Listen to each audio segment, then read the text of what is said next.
1. Good evening, everybody, and welcome to another edition of the Sports Exchange. My name is Scott Morganroth, along with newly appointed South Florida Tribune editor Louis Adioes. And leading off, we are here in baseball, our baseball analyst, Mark Littell. And Mark, glad to have you back on the show. Oh, that's pretty cool. I'm a baseball analyst now. I love that. Oh, yeah. Well, it keeps rising every time. That's pretty cool. Beautiful thing. Well, we got a baseball analyst, we have an editor, and me, well, fill in the blank. I don't care. The Motor City Mad Mouth, soon to be trademarked, right? Yeah, right. I'm working on that trademark, though, Marco. So, all right. Anyways, Louis, why don't you talk about the latest in baseball news? Yeah, a lot going on. Mark, I'm excited to discuss it with you. As we saw go down, I believe, on Tuesday night, right around the time the clock hit 9, Cinderella didn't get her shoe yet, but Mookie Betts got a new team. You know, reports are coming out of Boston and L.A. that, the Dodgers agreed to a trade with the Red Sox to send Mookie Betts and David Price over there in exchange for, it's a 3-team trade, so Kenta Maeda, former starting pitcher / reliever goes to the Minnesota Twins. Brusdar Graterol, who is a top pitching prospect in the Twin system, heads over to the Red Sox, and the Dodgers give up Alex Verdugo as well, going to the Red Sox to take over Betts' old cubicle out there in right field. Now, I've seen a lot of criticism come down on the Henry family over in Boston and just the front office in general. New general manager Chaim Bloom, as we know, comes from Tampa Bay, a market which me and Scott discussed in the pre-production of the show, rooted in analytics. They don't have as much money, so you kind of have to scrap together like Oliver Twist and get your food in as far as they have with talent. You know what? Personally, before I defer to you, I don't think this trade is terrible. I honestly think that the Red Sox did what they had to do, given Mookie turned down an extension for 10 years and $300 million. His camp actually countered with an offer, I believe that was around 12 years, $400 million. And look, you can make the argument that Betts is one of those players who merits a deal like that. And I'll give you a number real quick. Other than Mike Trout, Mookie Betts leads all of baseball in wins above replacement since the start of 2014. And he debuted midseason. The guy pretty much does everything. He's led the league in runs scored the last 2 years. He's won 4 consecutive Gold Gloves, 3 Silver Sluggers, been an All-Star 4 straight times. He's got an MVP to his name. He's won a World Series. Question the validity of that if you want, given everybody likes to steal signs like a kid pit-pocketing for ice cream money. But at the end of the day, Mookie Betts has 1 year left of club control. He's making $27 million this year. He's going to be a free agent. He had an off year in 2019, yet he was still, I believe, 4th in Major League Baseball in wins above replacement. To me, he's one of the 2 best players in baseball. He's 1A, 1B with Trout. You're a pitcher, so we'll talk about him real quick. David Price went to the Dodgers in that trade. Right. Give me your take before we go to Betts. Give me your take on Price, because pitcher to pitcher, what do you really think about David Price now going to the National League West, a division he's never pitched in before? He's never pitched in the National League either. At $96 million is left on his contract, I think. Mm-hmm. And Boston covers half of that. Well, that's a bundle. And then either way, it's a bundle. David Price is older. He's had surgery. Mm-hmm. He can rebound. He can pitch. He's quality. He's a Vanderbilt pitcher. Mm-hmm. They've had a lot of guys come out of there that were pretty good. Not saying anything about that, but they've had some pretty good recruits. The other factor about Price is, though, Los Angeles got Price, and that's pitching. And if you look at Betts and you look at Trout, Trout is, to me, the best player, and, if you want to put Betts right, second or third, or whatever he is, that's fine, but Trout's never experienced the World Series yet either. Mm-hmm. So you got to look at all the pitching that is out there, because I'm a pitching guy, and when it comes down to it, you're going to see in the World Series, they're going to talk about the pitchers more than they are the hitters at the end, because they're going to say, have they got enough pitching? Scott? David Price might be that one guy that comes in and gives you those 2 and 3 innings if they use him out of the pen, because they have they got so many heavyweights out there. Los Angeles does, and he could be your 4th or 5th starter at that time, or fill in, or go back and forth. He's of age, and he's got a World Series under his belt. So there's a lot of good things about having David Price on your team. It tells me that Boston's not ready to win. That's why they got rid of Betts. So they're basically starting all over at ground zero of rebuild. And And that's the same thing like Tampa Bay. I remember when they started from ground zero rebuild, and you're paying out $300 million, and you got $96 million. That's a bundle of change out there that, and not to win on and end up where they were last year. So it's. Both of you guys make some interesting points, so let me throw this out there. It's not uncommon for starting pitchers to reinvent themselves in the bullpen. I'll give you a few that come to mind. Everybody knows, Mark, about Dennis Eckersley becoming a reliever in the twilight of his career. John Smoltz had the role for a long time, and those are just a couple that come to the top of my head. So if you can turn him into a long reliever, a guy that'll give you 2, 3, 4 innings, or let alone a save specialist, with perhaps 2 innings. And let's not forget about the fact that you have that new rule where a pitcher's required to go ahead and pitch to at least 3 hitters. So I think there's a lot of interesting variables in that. David Price could very well reinvent himself in the National League and in a whatever role he may indeed have out there. I would think he's going to be a starter, but yes, there are some possibilities out there. You'd be correct in that assertion, Scott, because David Price is one of those guys, and Mark, you came from the school of pitching where guys were throwing. I mean, Steve Carlton was among the best pitchers in baseball, probably the best pitcher in baseball other than Tom Seaver when you debuted in '73. He had just come off winning a Cy Young Award for a 59-win Phillies team that year. He won 27 games in '72. But pitchers back then, relievers pitched longer innings because there weren't as many in the rosters, and starters were throwing 290, 300 innings a year. I mean, think of the guys like Wilbur Wood or even Carlton who did that consistently.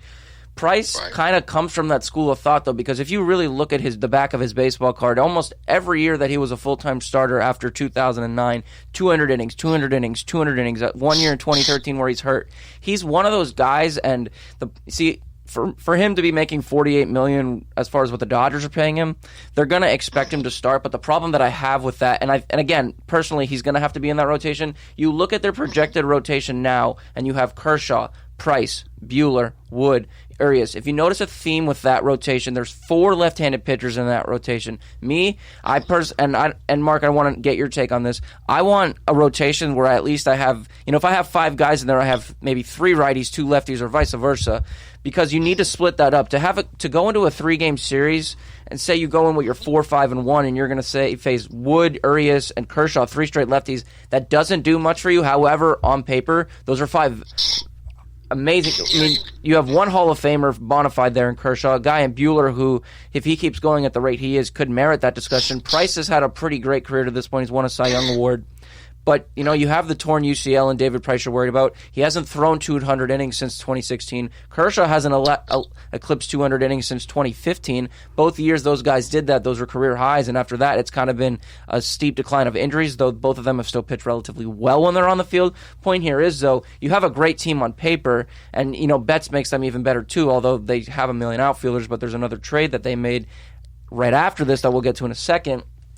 I think you're still going off the hope that Betts is going to make you a World Series favorite, and having Price, who's conquered those postseason demons the way a kid does a monster under his bed, I think you're going to be, pleasantly surprised with how he pitches. Nobody knows him in that division. They really don't. I mean, Max Muncy, who's on that team now, faced Price a little bit when he was a member of the Oakland A's in the American League because Price has pitched his entire career in the American League. Again, you have a lot of ifs on that team. They need everybody to stay healthy. And it's the same thing with the Yankees, who just lost James Paxton. You need your starting pitching to give you innings. The Dodgers don't have the best bullpen in baseball. It's a lot of older guys like Kenley Jansen. You're taking a chance on Jimmy Nelson and Blake Trinan. But again, everything needs to go right. They need to be healthy. They're gonna win this division handily, though the Diamondbacks are good. But at the end of the day, they really just need to make sure that everybody's healthy on that team, and Price is a big part of that. Buehler is actually, in a sense, your number 1 right now because of his youth, and he's successful. He knows how to pitch. He knows how to win. Also, and then you've got Kershaw, who will fall into place because he's Kershaw. But Price will come in there as the number 3 in a sense, I guess, and then followed by the other 2. But the thing about him coming in, what you said, Lewis, was one big factor I was going to bring up, and you beat me to the draw on it. Is he hasn't been over in the National League yet, and I think he should have a field day. Coming in his first year anyway. And I mean, good hitting, good pitching, man. he can still throw. Don't get me wrong, but he's going to feel revived a little bit. He's going to feel a little bit refreshed. Especially getting out of Boston. In that walleye chair, and looking at a totally different ballpark rather than the Fenway Park. But there's so many variables there. Mark, I'm going to make a comparison to who David Price is probably going to morph into now as a starter, though I think he'll have greater success. And I'll relate it to a guy that you competed against and, Scott, you followed as a kid, and that's Frank Tanana. Remember when Frank Tanana came up, and I believe in the early 70s with the Angels, and Nolan Ryan had just been traded over there from the Mets in that Jim Fregosi trade. And Frank Tanana pitched in the major leagues for a long time. He won 240 games. Frank Tanana, the old adage was he's the only guy who can throw 90 in the 70s and 70 in the 90s. What that means is that as he lost velocity, he still he retaught himself how to pitch. The one pitcher that I would compare Price to for two reasons is, one, he's left-handed, two, he's won a Cy Young Award, and three, he's had to change teams before, and that's CC Sabathia. We saw the last few years of CC Sabathia's career as injuries started to pile up, particularly in the legs, and then he had a shoulder injury. He was fat. Yeah, I mean, he definitely enjoyed putting a little extra cheese on the hot dog or burger every time he went out to eat. But the thing is being said, Sabathia was a pitcher who knew how to compensate for his loss of velocity. He knew how to, he cut the fastball more. He threw a lot more breaking stuff. He prioritized his changeup more. Price has always had very good stuff outside of the fastball. The slider, to me, has been a terrific pitch for him. His changeup has been an equalizer most of his career. His velocity has gone down. You can use sites like Fangraphs to even see his average fastball velo has dropped the last couple of years, but he's still topping out 92, 93 miles an hour. He's still a relatively good strikeout pitcher. I believe he had 10.7 strikeouts per 9 and 107 innings pitched last year. So David Price still has the stuff that it takes to get hitters out. The thing is, though, he's going to just have to pitch a different way now, the way that Sabathia did, given that he's getting older, he's had injuries, and you know what? You kind of need to extend your career any way you can and justify $217 million that was given to you, 4 or 5 years ago now. Well, I think there's only one word that really describes Frank Tanana. Mark, I think we both know that the word become a crafty pitcher. Craft. That's all. He had to reinvent himself. Well, left-handers are known to be crafty because they do have David Price will throw his sinker, and he'll throw it well. And I know Frank Tanana pretty well, actually, because Don Drysdale, I remember, took us out to dinner one night, and Frank and I were going together because we both started against each other that night. We knew each other. And so after the game, we had already planned to go out, and then Drysdale comes down, and he was calling the games for the Angels right there anyway. And he said, where are you two guys going? I said, Frank said, we're going to go out and eat. He says, no, you're not. I said, I'm going to take you guys out. He says, I'm going to show you what's going on. Pretty cool. Here's, Don Drysdale taking us two out. I thought that was really neat. But, Frank, I didn't know he won 240 games. I mean, that's more than, that's almost me nowadays. Everybody talks about CC Sabathia. He's only won 210 or something like that. No reason to talk about him is because one, he's a freaking Yankee, folks. Sorry. But, all right. Come on. Good grief, he's fat. And so, there's a reason why he could only pitch, when he chose, he could go up in the booth. Have you ever heard of that? No, I don't think so. But anyway, I got on CC the other day on Facebook because he was popping off about something, and I said, you don't need to pop off, no, and somebody said, well, who are you? And I said, well, I played myself too. And the funny thing is that, he was popping off about, I can't even remember, but I'm not even going to bring it up. It made me so mad.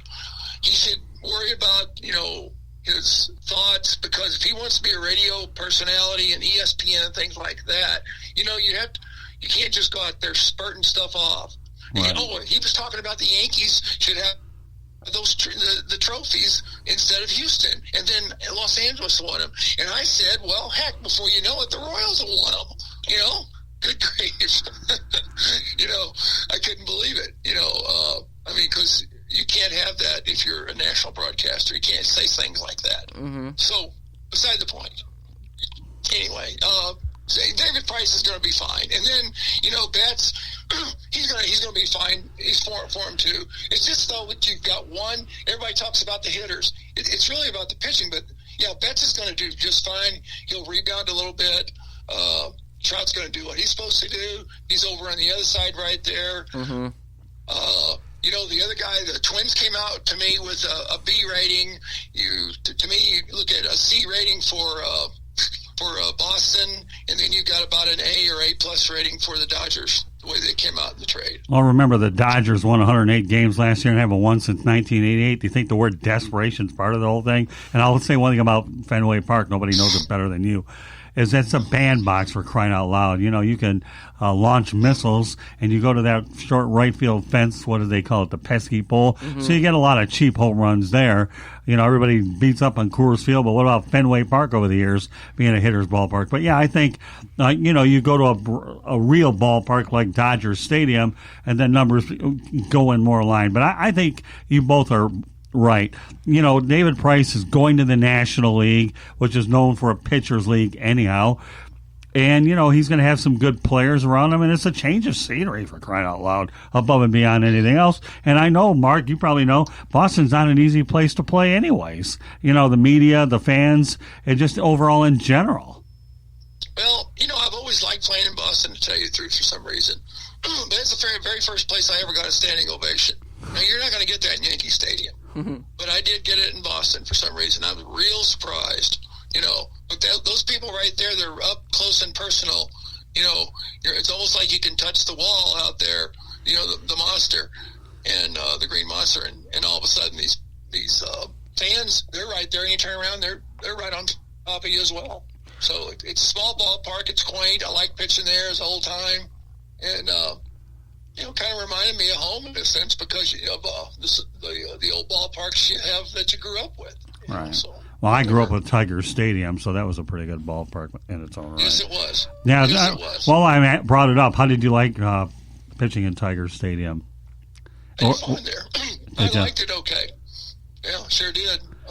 Matter of fact, Fidrich was pitching one night, and, it was packed. And I remember coming outside the door, and there was a guy that fell backwards off the very top and died right there. Wow. Never forget that. Well, you brought up Mark Fidrich. I have to ask you now that you brought him up, what were your thoughts of Mark Fidrich as a pitcher? He was a folk hero back in the day, wasn't he? Bird.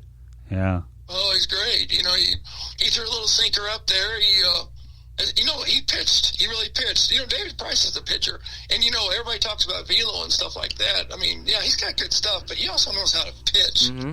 There's a big difference. You got guys that throw hard and don't know how to pitch, but you also got guys that throw hard and have movement, and they know where it's going. Yeah. Well, now that we're talking the Red Sox, let's talk a little bit about what you said earlier. I agree with you that in the next few years they may be faced with the existential baseball question of whether or not they rebuild. But I'm going to read you their projected lineup now, and it's really not bad. I mean, this team's still going to score a lot of runs. The one thing I'll say is this: Mookie Betts is a generational player. I think he, along with Trout, will go, and maybe even Christian Yelich, will go down among some of the better position players we've seen in the last 10 to 15 years. But listen to this lineup, Mark, because I think it's this lineup's poised to score a lot of runs, given the ballparks they're going to be playing in the AL East. You're going to have Verdugo projected to play right field. Rafael Devers, who broke out, will play third base. Benintendi in left. He's been good. He hasn't really become the superstar that we thought when he was drafted out of, I believe, Arkansas, if I'm not mistaken. Bogart's at shortstop. He's locked up. He's a cornerstone piece. Another great year for him last year. J.D. Martinez at DH. The 2 years he's had in Boston have been absolutely terrific. I mean, Michael Chavis at second base is going to hit a lot of home runs. Dustin Pedroia at this point is about as reliable as David Wright. He's pretty much their David Wright at this point in Pedroia. Mitch Moreland re-signed. He's a stabilizing force. He'll maybe hit you 15 to 20 home runs, play decent defense for you. Christian Vasquez, who's become their starting catcher. And then you have Jackie Bradley Jr. in center field. This team's going to score a lot of runs. I think, again, it's just going to come down to the problems they have with their starting pitching. Chris Sale's elbow is bummy. Nathan Eovaldi looked like absolute fecal matter when he was on the mound. I mean, pardon that. I mean, $68 million, and he looked atrocious after what he did in the postseason last year. Eduardo Rodriguez really established himself. I think he did great. Martin Perez, if you notice a trend here, both of these teams have very left-handed heavy rotations. But I think Verdugo is a cheap piece that he's going to stabilize, and he's going to hit a lot more in that ballpark. He's a right-handed hitter, for Christ's sake, and he's going to be hitting a lot of balls off the green monster. I mean, the dents from Alex Verdugo are going to be, upteenth. There's going to be a lot of them. Boston, it's funny, I told Scott this in our pre-production. Caesar Sportsbook, which if any of our listeners don't know, is Vegas' sports betting odds, and they kind of take into account the team on paper and what they expect them to do. When Mookie Betts was traded, their sports book only had them projected from 87.5 wins, and it only fell to 86.5. This is still a very good team. At the end of the day, though, like I said, when Bryce Harper left the Nationals, one team doesn't make a player. They won the World Series the next year. He had a good year in Philadelphia, and they're glad they don't have to pay him $300+ million.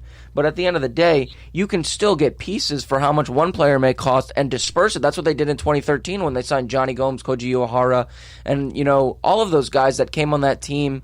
And it was a collective thing. They won the World Series that year. Right. Again, I still think this is a good team. They're probably going to finish in third place to Tampa Bay because Tampa Bay just builds good players out of wood like Pinocchio. I mean, at the end of the day, the Yankees are the Yankees, and they have their problems too, and nobody's really perfect at this point.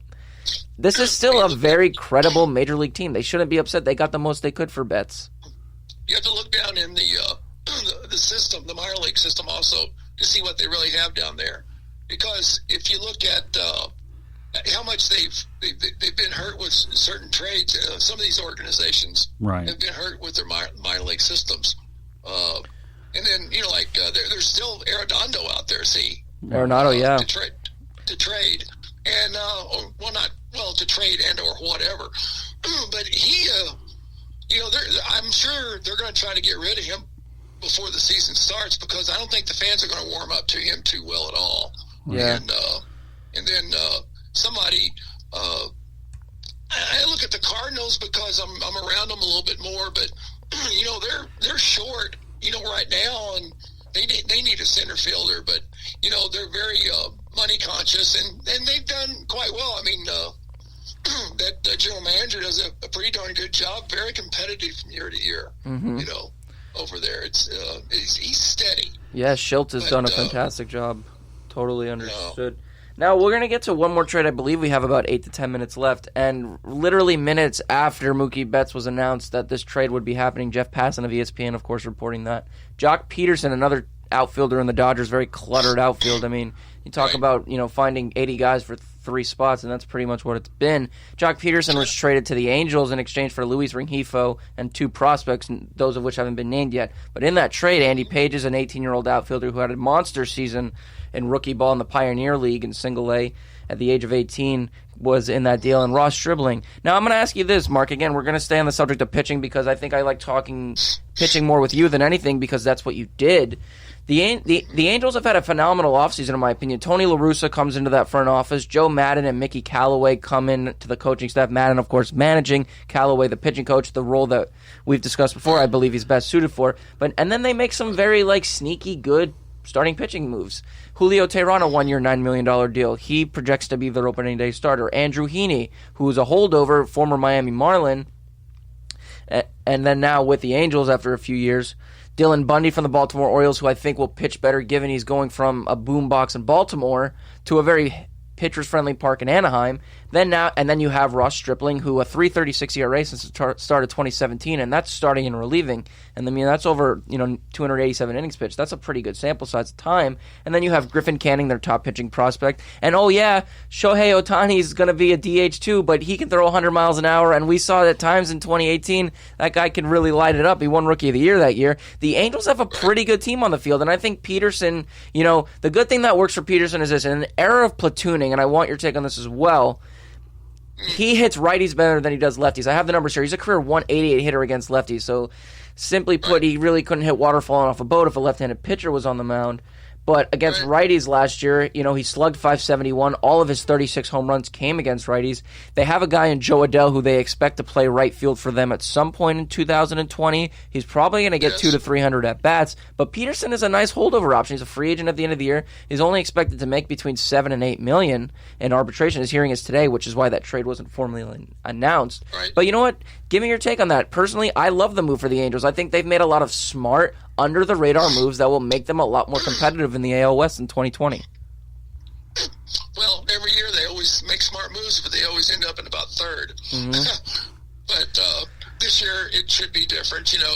Trout's going to have his normal year, and it's going to boil right back down to pitching And when I was with the Royals and we won our first division, I'll never forget. I mean, we're basically a no-name pitching staff, and those pitchers you just named off, they're all known a little bit, but I mean, they're kind of a no-name pitching staff. But now you're going to put them all together, and you're going to put a little hitting with them, a lot of defense, and you're going to actually see those pitchers improve.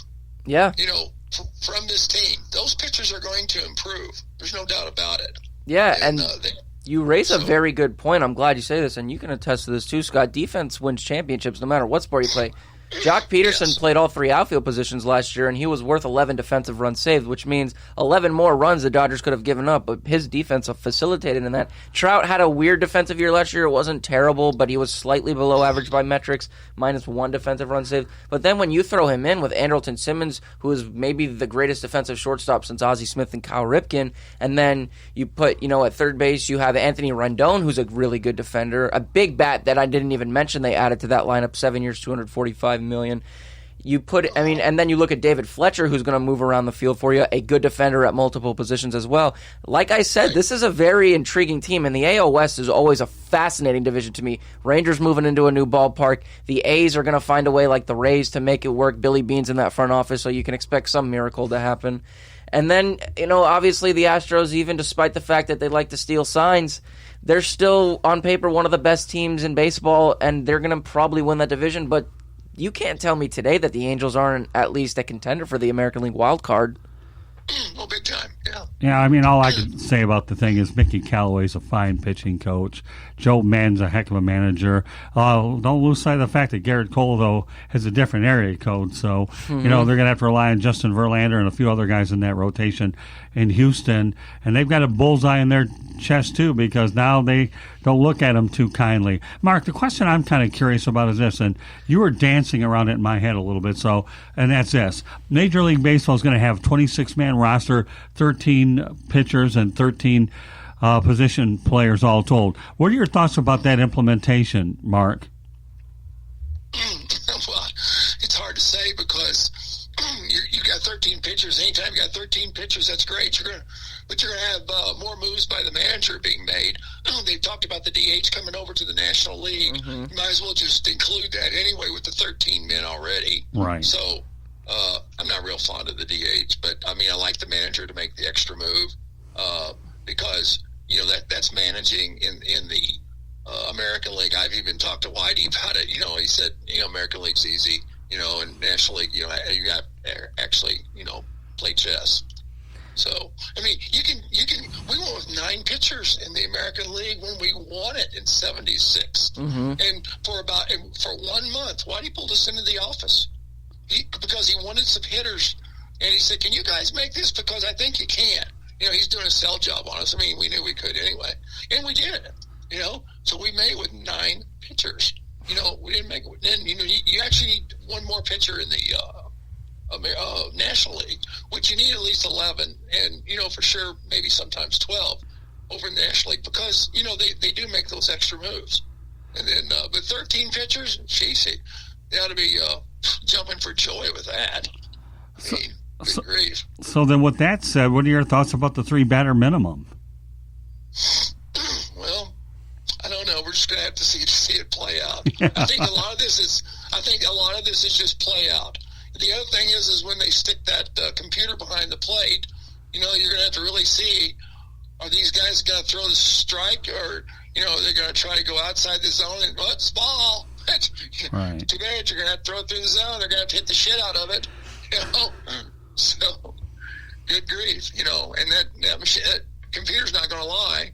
Right. So, and I'm sure somebody would love to take a sledgehammer to it, but that's the way it is. Yeah, I mean, I don't love the 3-batter minimum. As much as, some people may detest the DH, I think it's good at helping extend players' careers. I mean, for God's sake, Jim Thome wouldn't be in the Hall of Fame if it weren't for the DH, because if you look at the years he played with the Chicago White Sox, he was primarily a DH. The same thing when he played with the Minnesota Twins. Reggie Jackson, near the end of his career, was a DH as well when his defense kind of disintegrated before his eyes. Killebrew. Gorman Thomas, near the end of his career, after he was playing center field for Milwaukee, was a DH. I mean, Ted Simmons. Yeah, Ted Simmons was a DH. I mean, catchers benefit from that too because I believe, Mark, if I'm not mistaken, Milwaukee wasn't a National League team until the start of the 1994 season when they implemented, wild card play. Yeah, well, right. You're right. Milwaukee went to the National League because that move was all spurred because the Cubbies are their natural rivalry. It's not like the Milwaukee Brewers and Chicago White Sox were a real major rivalry. But, yeah, I understand. And then it all leveled off when Houston went to the American League later. But I see both of your points. I really do. I was just curious, Mark, as to what you thought about that 3 batter minimum. And I guess talking to a guy who's used to playing in an era where you have a reliever going 2 or 3 innings, it shouldn't have been a big deal anyways. But now all of a sudden the millennials are seeing it for the first time. Oh, yeah. Yeah. You go out there and you throw pitchers more than what they're accustomed to. Right. They break easy. Yeah. So, That's they're like China. They're like China. That's pretty accurate, especially given the Dodgers rotation and the discussion that we just had. Now, I believe we have a couple of minutes left. Mark, did you want to tell a little bit about what you're doing with the foundation we were discussing about earlier? Yeah, thanks. Yeah, I'm going to be on the road for a couple weeks, and I'm going to be doing some veterans hospitals. I go to with the Wake Foundation.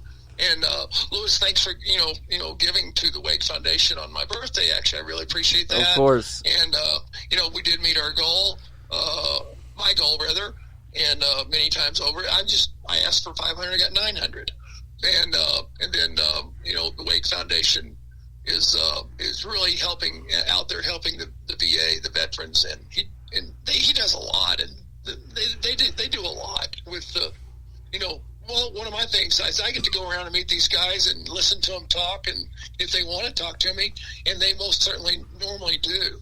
And so I sit down and I talk to them. I just don't shake their hand and go. I sit there and I shake their hand, look them in the eye, and listen to them. And I enjoy meeting these guys. But their families, too, are sometimes in those rooms in the hospitals. And, it's very meaningful for the United States, for us to take care of those veterans and for what they've done for us in protecting this country.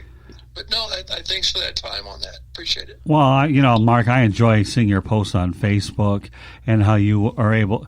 It's obvious what your involvement is with the veterans, and I think the fact that you appreciate them, that we should all be thankful that the veterans provide us with the freedom that we all enjoy in the United States, for sure. So, yes. And what you do and people like yourself do, to me, is incredible. Kudos to everybody involved, especially you. Obviously, we feel a much closer bond to what you're doing, and we track it a lot easier. So, Yeah, and if it weren't for that, Mark, we wouldn't be sitting here right now for the service they provide this country. I wouldn't have gotten a chance if I had all the great conversations and continue to hope to have with you in the future. They're the reason that we're here tonight. Let's not forget about that as well. Yeah, they're fun to talk to. They've got some great stories, and it's always good to see them. And just listen in. Well, Mark, we always enjoy listening to your stories, and we look forward to being back on the show relatively soon. But thanks a lot for joining us here in the Sports Exchange. And Lewis, any final thoughts to Mark?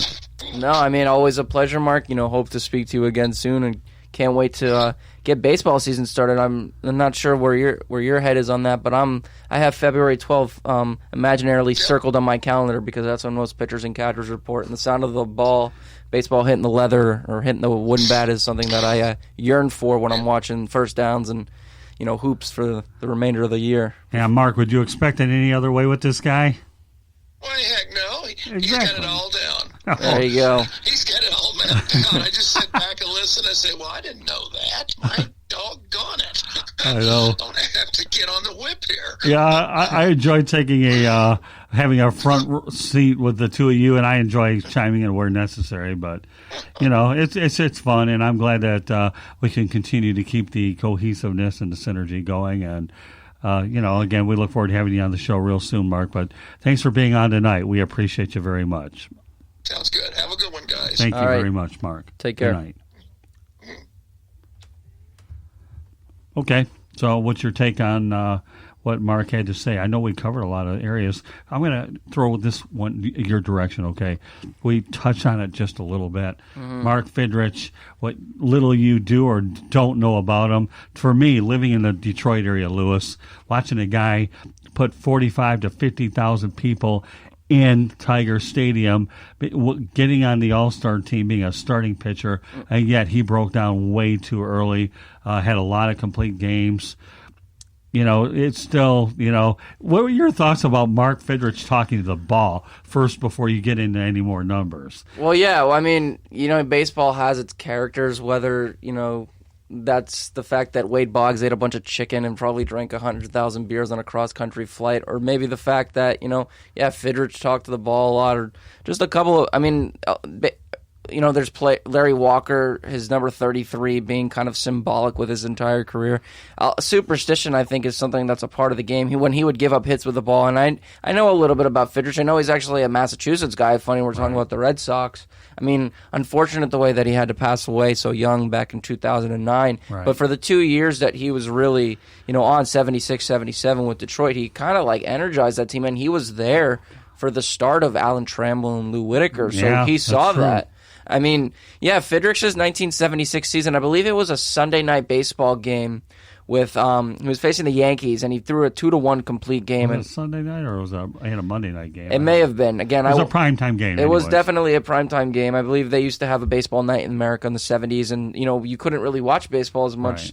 Well, Monday night baseball, Lewis, was more prevalent back then than Sunday night. I think Sunday night, actually, now that I think about it, you brought it up, thanks for doing that, was more of a ESPN thing. Yeah. Where Monday night baseball was really what you had back when I was growing up. So it may have been that. I mean, Mark made a good point. When we were talking about David Price, I like how he tied it in. Fidrich was a sinker baller, so if you really look at Fidrich's number, he wasn't necessarily a strikeout pitcher, but you can put that aside when you look at he was a character. I mean, I think the dude hosted Saturday Night Live, for Christ's sake. I mean, in its infancy, because Saturday Night Live comes on the air in 75, and then you have a year later, Fidrich is having that big season with them in 76. Right. And he's hosting it. I mean, he's pretty much doing everything that year. I mean, he was a monster for that team, and he broke down in 78, and then 1980 kind of called it quits after 84 with trying to rehab with the Red Sox. It never worked out. The reason he got that shot with the Red Sox was Ralph Houck was his manager, and Ralph Houck believed in Detroit, and Ralph tried to give him an opportunity, but unfortunately,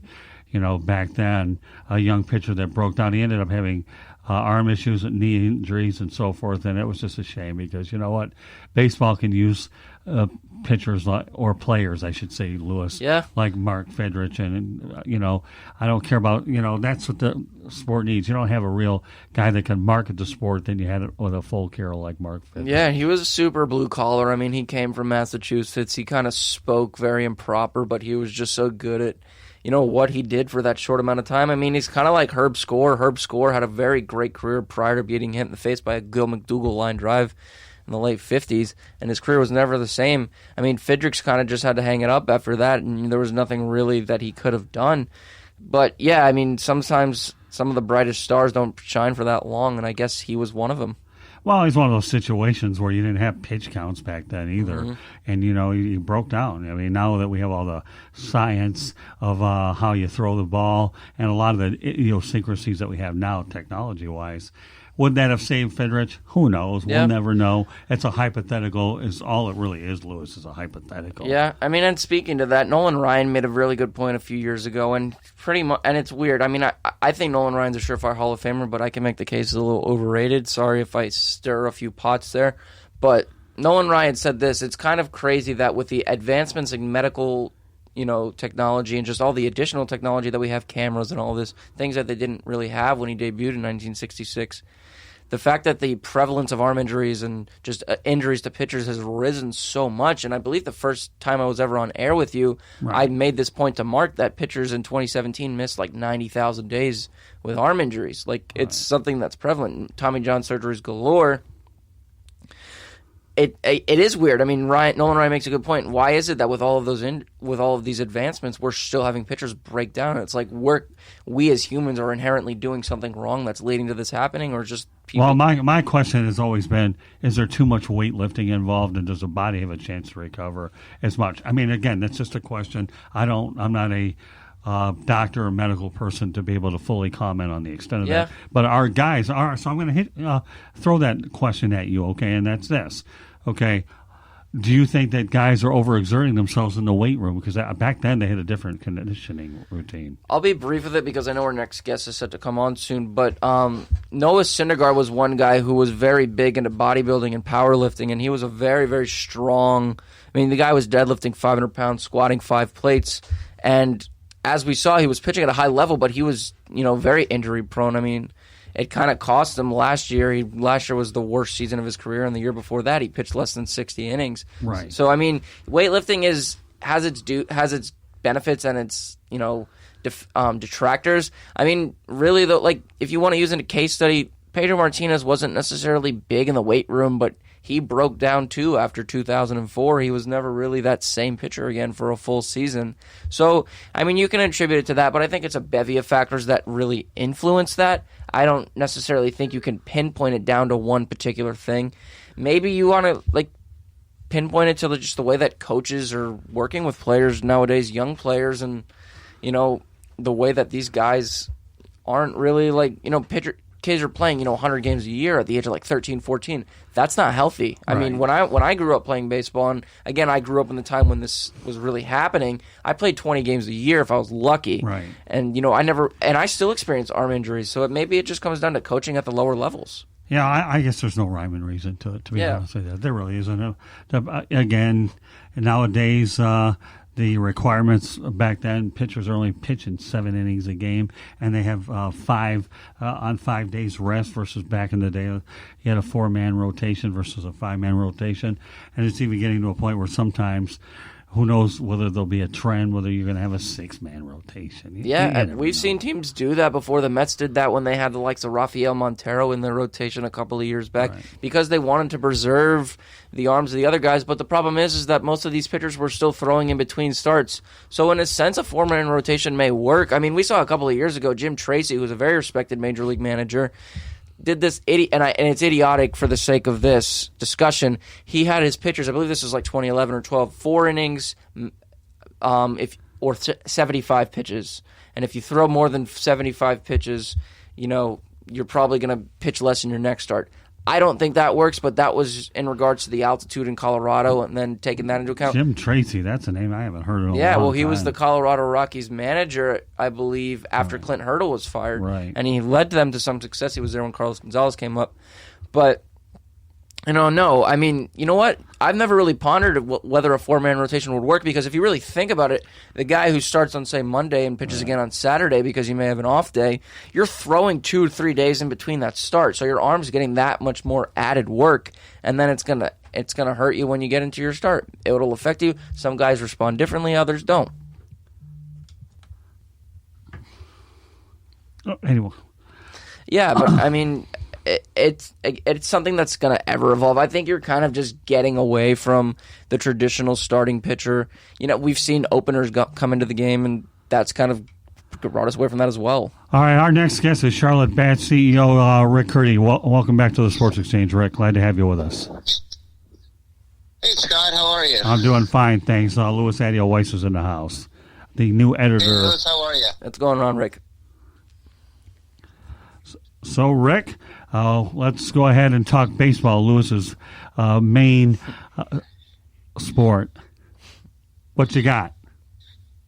Well, the Dodgers pulled off a big, massive trade, and the Dodgers are getting Mookie Betts, so that's pretty exciting. But I think in the short run, I think it's good for them. But in the long-term run, I think it's going to benefit the Dodgers. So, it will benefit the Red Sox. So with all those draft picks they're getting, and I'm sure Mookie Betts is going to be asking for the moon when his contract is up. So we'll see what happens. But so far, I think it's a good trade for the Dodgers. But I think in the long run, it'll benefit the Red Sox. It looks like they're going to be rebuilding with the whole Cora debacle, the whole cheating thing. So we'll see what happens with that. Yeah, I mean, and Rick, they also gave up David Price in that trade. I personally think a lot of people are criticizing the Red Sox because they feel like that they didn't get enough for Betts, but you also have to factor in that when you're trading a guy with 1 year of service time left, like if Chris Bryant, for example, the Cubs, who's going to be a free agent after 2021, given Manfred's stupid ruling on a grievance that he filed a few years ago. If he were to be traded now with 2 years of control left, you would get a more sizable return because you're going to have that player for 300-plus regular season games and into the postseason should he go to a team. Betts had 1 year of club control left. He's making $27 million, so he's already a little expensive. He's not exactly your dollar store baseball player that you're trying to, get on the roster. But that being said, to get Alex Verdugo, an immediate replacement because the Dodgers have a wealth of outfielders and who's a right-handed hitter who's going to he's going to mash in that ballpark. Verdugo also a very low strikeout rate, very similar to Betts, is going to benefit from that. Right-handed hitter is going to hit a lot of balls off the pesky pole. Or not pesky pole, I'm sorry, the Green Monster Fenway. And then you get a guy like Bruiser Gradial who has big upside, big 100-mile-an-hour fastball. The command is a bit of an issue. They have a guy like that already in Darwinzon Hernandez. I understand Boston has a very weak farm system, but when you look at this team on paper, minus Price, they're paying him $48 million of the $96 they still owe him, so the Dodgers are kind of getting him discount Black Friday style. Still, though, I think, Boston really still isn't a bad team. You just kind of have to... The Dodgers, too, are banking on the health of Price because him and Kershaw haven't thrown 200 innings apiece since 2015 and 16, respectively. So that's something you have to keep in mind. They may be World Series favorites in the National League now, but at the end of the day, if Verdugo isn't healthy the full year in Boston, Boston will suffer a little bit. They're not going to win the division. I think the Yankees have it wrapped up, though they have just had a problem with Paxton being out for a couple of weeks, or a couple of months, given his back injury. Betts is going to be healthy. You're going to rely on him there. But Price, you don't know if you're going to get 180 innings out of him because he's got a torn UCL. He's had a history of elbow tendonitis, and he's kind of broken. He broke down last year. He only threw 107 innings. Give me your take on that. I mean, the Dodgers are a great team now, and I think they're my favorite to win the National League, pennant. But at the end of the day, if Kershaw gets hurt early, if Price gets hurt, if Buehler has his first half struggles the way he did at the start of 2019 and Urias doesn't pitch the amount of innings they want him to, they're finally going to let him loose this year. This is a team that could still struggle to win ball games given that those injuries could mount, and they've mounted in the past for them. Go ahead, Rick. Well, the problem with the Dodgers is that we still got Kershaw and we still got Roberts, and so far Kershaw's been the biggest choker in all of sports. This guy goes from Sandy Koufax and then he turns into Tom Niedenstewer in the playoffs. And he shrinks like a daffodil. So I don't know. The Dodgers are a mess. Okay, their front office is incompetent. They don't know what they're doing. Dave Roberts should not be the manager anymore. Mike Scioscia needs to be the manager of the Dodgers so they can get Mookie Betts, Mookie Wilson, whoever they want to get, Woodrow Wilson. They're still going to be the same Dodgers as long as they got that incompetent front office. As long as they got the choker in Clayton Kershaw, and as long as they got Dave Roberts, who does the most dumbest, most boneheaded moves in the playoffs of any manager I have ever seen in my life. So the Dodgers are going to be the Dodgers, and if Mookie Betts stays, he stays, but they're going to have to pay him a lot of money. So probably in the long run, it's good for the Dodgers. So we'll see what happens. You can call Kershaw a choke artist, but I agree to disagree. If you really look... I'll use an example of a series that the Dodgers should have won now in retrospect. Let's go in the time machine and go back. He's choked in every playoffs. He's choked with the Cardinals. And most of them, yes. In one particular moment, yes. And no, not one particular. It's many moments. He choked. No, one particular moment in those respective series. I agree with you. I know 3 incidences where he's choked, and Dave Roberts will keep him in there. He was so bad they put him in the bullpen. He still choked. So he's a choker. He's a great player, but he's like Peyton Manning. Peyton Manning in his early career, where Peyton Manning was great in the regular season, and then when he was younger, he would choke in the playoffs, and that's what's going on with Clayton Kershaw. He keeps choking and choking and choking, and I don't care who they get. I don't care who the Dodgers get. I don't care if they got Whitey Herzog coming back. Kershaw and Dave Roberts are the problem, and you got a great manager out there, Mike Scioscia, who's a Dodger. He's not an Angel. He's a Dodger. You need to put in Mike Scioscia as a manager, get rid of Dave Roberts, do something with Kershaw, because there's something, it's more like psychological than anything else of why he chokes. But he's a choke job. I love him. I'm from Los Angeles, grew up a Dodger fan. I'm still a Dodger fan, but the truth is that Clayton Kershaw is a choker and will always be a choker, and that's just how it is. Now, would you still... I mean, I agree he's done that in multiple series, but let's go back to the 2017 World Series. The 11 innings that he pitches against Houston. Outside of Houston, again, we need to remember now, in context, that Game 5 where Kershaw is charged with 7 runs because Kenta Maeda comes in and gives up that home run to Altuve. They knew what was coming. They were stealing signs. That's evident. Clayton Kershaw should have a World Series ring. Who does he face in the World Series next year? Another team incited on cheating. And I should be 7 feet tall playing for the Lakers, but I'm not. So you can go multiple times, so it doesn't matter. He choked with the Cardinals, he choked with the Astros, he choked with the Nationals. There's 3 incidents right there. Probably more times he choked. He's a choke job. That's the end of the story. All right, let me say one thing about this whole thing, okay? And that's this. I got to give Rick this, though, Lewis. Mike Scioscia, as a Dodger manager, in my opinion, would make some sense. First of all, we talk about catchers being good managers, and Mike Scioscia is a Dodger in every sense of the word. Yeah, he played for them. And don't lose sight of the fact that the Dodgers have not won a World Series since 1988, and he was a part of a World Series champion Dodger. So, I will side on with Rick Curdy in this particular case. Now, has Kershaw had his moments? Yeah, but not enough, Lewis. He really hasn't. So, I know, I understand that. But let me point this out, okay? Rick is right in a lot of counts. I mean, when you look at his overall body of work in the postseason, it has not been that great. Now, bringing David Price out there, how much will that help? Well, I don't know. Time will tell. In fact, he's going to the National League with one less hitter to go ahead and face against. But Dave Roberts, to me, is a good manager, but until this guy demonstrates his ability to make the right moves in the postseason, he'll only be viewed as a good regular season manager, Lewis. And this is what I think, and this is what he does. I'm not saying what you're saying is wrong, but I like Mike Scioscia as a possible candidate to replace Roberts down the road if it's ever meant to happen. And not only that, think about it. Mike Scioscia won a world championship with the Angels. Yeah. 20 years ago. Well, it doesn't matter. He won one, Lewis. He did. No, I know. How many? Hold on, Lewis. Wait a minute. Hold on, Rick. Okay, 20 years. He won one with the Angels of all teams, man. Yeah, right by Disneyland now. But all right, whatever. So what are we calling? Who are we calling? Mickey Mouse or Minnie Mouse here, or Donald Duck? Hey, let's play the old Disney theme for a minute here. What? In fact, before you go on, Rick, okay, if you had to talk about a Disney character to describe Clayton Kershaw, what would you call him? Oh God. Yeah, I know. I was waiting for that one. Dopey. Okay. Dopey. What about you? Sleepy. I'm not gonna say that again.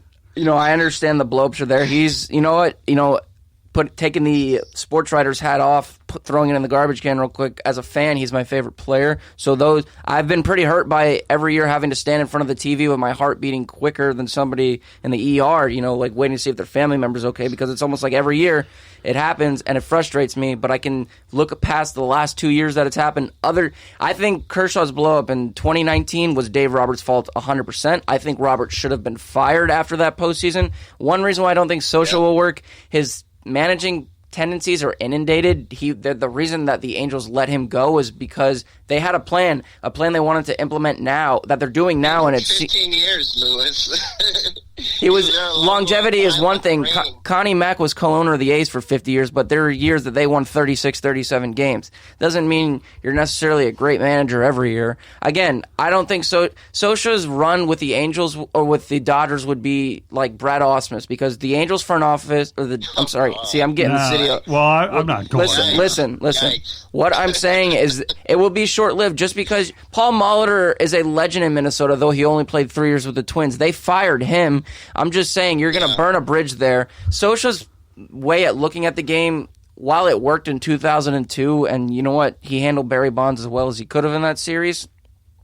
He didn't grow with the times and the way that front offices think. I mean, for Christ's sake, there's teams that have won the World Series with a different school of thought than the way Scioscia won in 2002. Baseball in 2002 was a different game than it was now. Scioscia is gonna, you know what? If he wants to manage again, he can, because he has that longevity as a player, and then as a manager, somebody's gonna give him an interview and they're gonna look him over. But you need to be receptive to new ideas, and I think that was kind of what was his wrongdoing in with the Angels is he just really never changed as a manager. But Roberts, in my opinion, yeah, he should be fired, but I'm not going to place the blame on Kershaw entirely. Their bullpen was atrocious in that series. Their bullpen was, A.J. Pollock couldn't hit the backside of a barn in that series against the Nationals. So to pinpoint it to maybe one of the greatest players in their franchise's history, I think is a little redundant. All right, but let me tell you, okay, and that's this.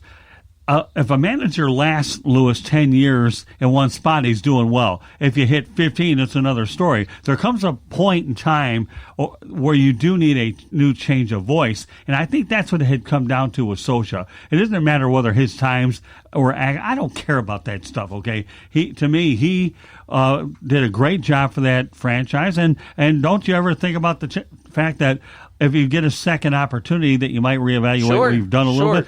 Wait a minute. Hold on. How many times have guys gone out there and had a second opportunity and done well with them? And I know it's not your sport, okay? So we have to kind of get out of your sport. But Bill Belichick did all right when he got a second opportunity to the tune of 6 world championships with the Patriots. Now, we've got to leave you out of the NFL because we want to keep you in baseball here for a minute. But really, all kidding aside, Lewis, okay, maybe it was time for Socha to move on, and he knew that. But, again, if he decides to go ahead and manage, he will. He would have to do it under the right situation. So, nobody's going to debate whether Clayton Kershaw will get in the Hall of Fame. I think he certainly had numbers that would merit that, but it certainly wouldn't hurt to have that championship ring. But you got to remember this, Lewis, and Rick knows, the Dodgers are a desperate franchise. Remember that. They're desperate. They haven't won since 1988, pal. They haven't, okay? So, therefore, they're trying to out-Hollywood the other team with the Mookie Betts versus Mike Trout.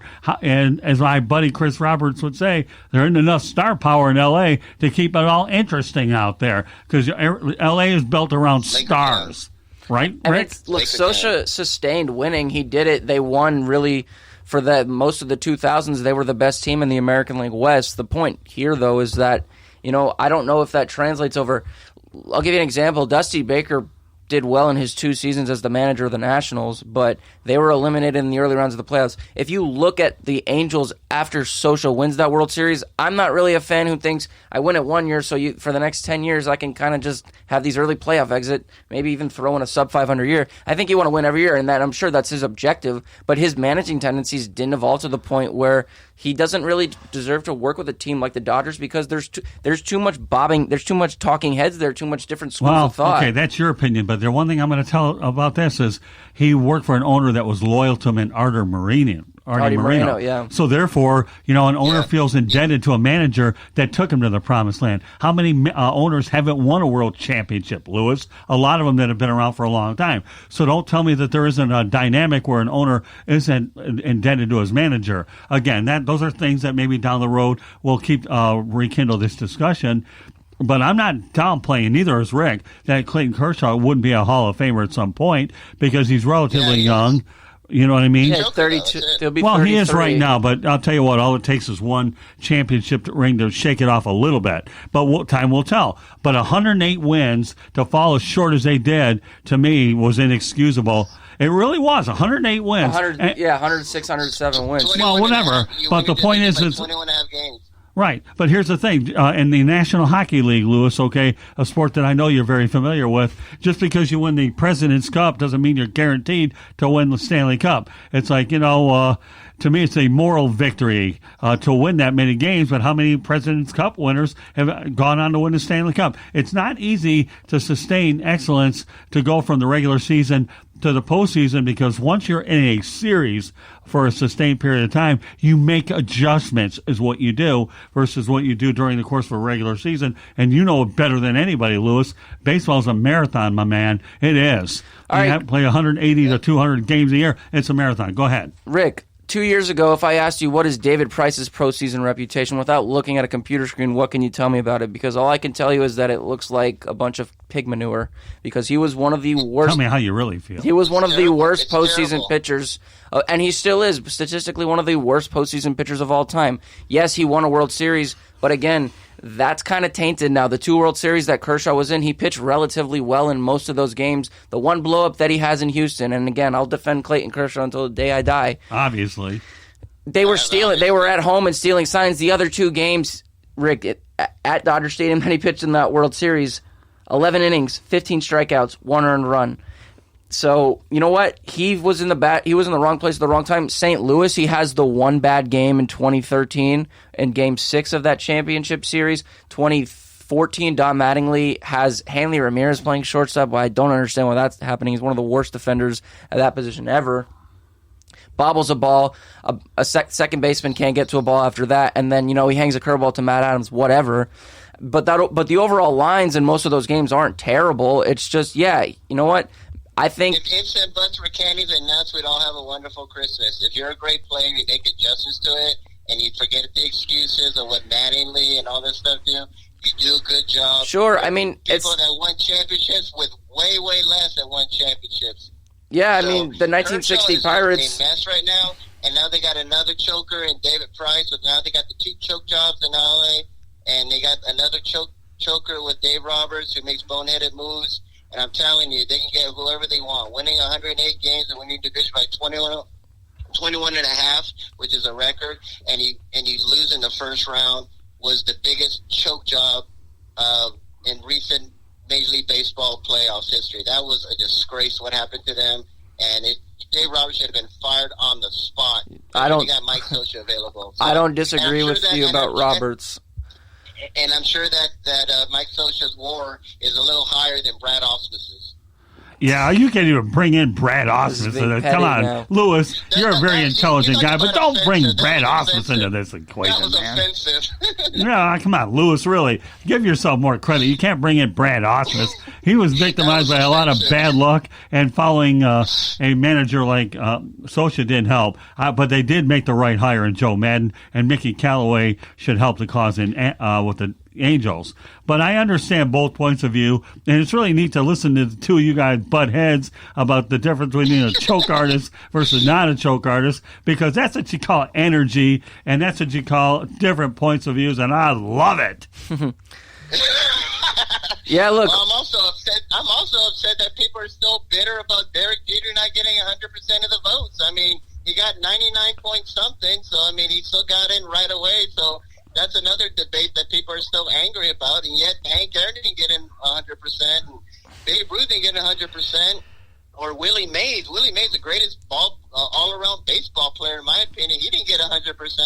Nolan Ryan didn't even get 100%, and yet people are so outraged that Derek Jeter didn't get 100%. Now, that's crazy to me. I think a little bit of that outrage, too, comes from the fact that his teammate, Mariano Rivera, got it, because there's nothing that you can, other than if you really want to be finicky and say relievers are just failed starters, which in a sense they are. Rivera made 10 starts with the Yankees in 95 before transitioning to being John Wetland's towel boy as a setup man before he became the closer in 97.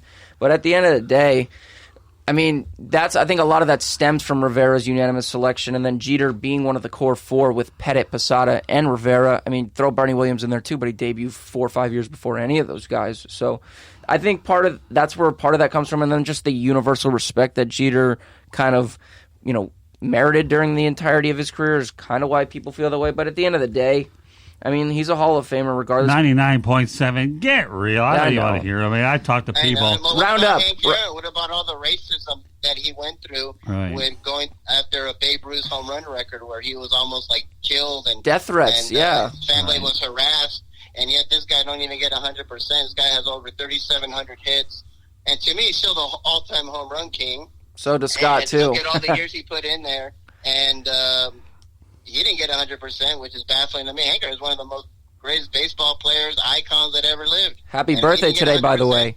Today's Hank Aaron's 86th birthday, by the way. Happy 86th birthday to Hammer and Hank. Exactly. Hammer and Hank. We love Hammer and Hank. I'll leave it with this.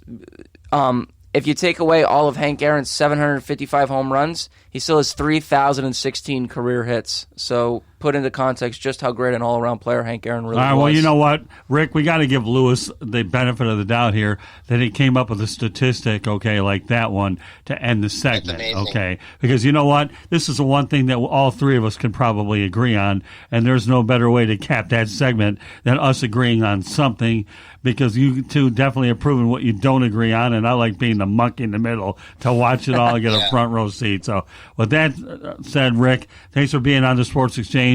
And Rick, why don't you let people know how they can follow you on Twitter? I'm on Twitter at Charlotte Bats Baseball, and our email address is charlottebatsbaseball@gmail.com, and our website is www.charlottebats.com, and you can just follow us and tell all your friends about us and sign our petition. Hey, Rick, why don't you get Mike Scioscia to be your manager? Be over I there. will. I'll definitely get him over Brad Osmus. Yeah, mention me in the introductory press conference when you hire him. 3 jobs that Brad Osmus will have recently, and Mike Scioscia was there for 15 years. Brad Osmus is firing. It's funny. Rick Renneria was fired by the Cubs after 1 year for Joe Madden with a 3-year contract. Brad Osmus was fired after 1 year and a 3-year contract for Joe Madden. Well, let me go ahead and take it a step further, okay, if you guys are going to bring that up. Joe Madden was stupid on the Cubs part. Well, here, let me tell you this. David Ross. I mean, give me a break. I want to end it on this note. Les Moss got fired, and Sparky Anderson became the Tigers manager. How did that turn out for the Tigers? Well, okay, Mr. Stat, because we got to go ahead and give him Mr. Stat, Mr. War, whatever the hell he calls himself. Fired from the Cardinals. Yeah, but let me finish my point about Anderson and Moss, okay? Sparky Anderson became the first manager to win a World Series in each league. Don't say nothing. I can get one statistic right. Okay, I'm Mr. not going Stat. to hurt Bart. You don't have to. All right. With that said, guys, well done, and I look forward to having this boxing match between Rick Curdy and Louis Adio Weiss here on the program. Cage match. Oh, it's great. I'll tell you. I don't know if I should call you guys boxing or UFC. Well, let all of our listeners out there go ahead and make the determination. Rick, well done, and Louis, well done as well. Before you get off the Louis, why don't you let everybody know how they can follow you on Twitter? Adio_Louis00. I am the editor at the South Florida Tribune. I help make Candy Ebling's nights a little bit easier when she's trying to eat dinner and relax and catch up on her crime dramas while she's doing a little bit of editing as well. But yeah, follow me at Adio_Louis00. You can find me on Facebook at Louis Adio Weiss, and follow the South Florida Tribune on Facebook and all social media as well. All right, guys, well done. Rick, I'll talk to you soon. And meanwhile, you're just to let you know, next week you're going to be talking about the XFL. I know you're very vocal about it, so be prepared for next week. We're going to be doing that. But meanwhile, a great job to both of you guys. I really enjoy the energy between you guys, and I'm going to leave it at that because if I get a no comment, it's a rarity on this program, and God only knows I'm filled with a lot of them. So. All right, with that said, okay, Candy Ebling's going to take over for Louis Adio Weiss. Louis, great job tonight. Rick, as always, great job. All right. Thanks. All right, have a good night, both of you guys. All right. You too. All right, so with that said, Candy Ebling takes over for Louis Adio Weiss. And, Candy, what are your thoughts about Louis's ability to go out there and mix it up here on the diamond? She's a little speechless after that. Go ahead, Candy. I don't know if I can top that act. That's a real good act, isn't it? Yep, they did a really good job. Really proud of them. Baseball minded, you bet. Really good. Can't believe it. I don't know that I want to follow that one. That's a tough act to follow. I don't know. I enjoyed it myself. But meanwhile, our next guest here on the Sports Exchange is South Florida Tribune contributor Jason Prog. And Jason, thanks for being on the show. How you doing tonight? I'm doing great. How are you, Scott? All right. Well, you're not talking baseball, but a development out in East Lansing took place that caught a lot of us off guard, and that's the decision for Mark D'Antonio to step down. What are your thoughts about that? Yeah, I have a lot of thoughts on that. We can start anywhere. We can start where just kind of where he came in from Cincinnati as an assistant over there from 04 to 06. And when you look at a guy who just was almost like an icon at Michigan State, and he won 110 games, won 3 Rose Bowls, two-time head coach of the year. To see kind of what's happening, I think that he decided to call it quits. Yes, to spend time with his family, I get that. But let's be honest, he's had a lot of scrutiny over the last couple of years, not only just on the field issues with his offense not scoring enough points as far as just running the football.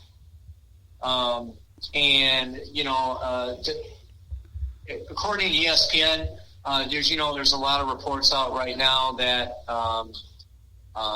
There had been a recent lawsuit coming up against the university and D'Antonio, and of course, you probably have already heard about that. But as far as this is concerned, it's a big issue for Mark because I think that Mark couldn't coach his football team accordingly to what he wants and expects, with a lot of off the field issues coming, that came along in his way, and I just think that really altered his decision of why he just called it quits, Scott.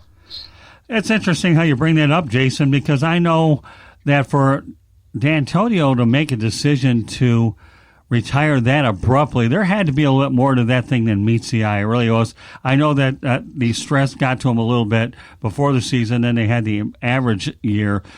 Thankfully, I think they won their bowl game, though, didn't they? If I remember right. Yeah, but very good about his bowl games. Yeah, in fact, they beat Wake Forest now that I think about it. So at least he goes out on a winning note, though, Jason.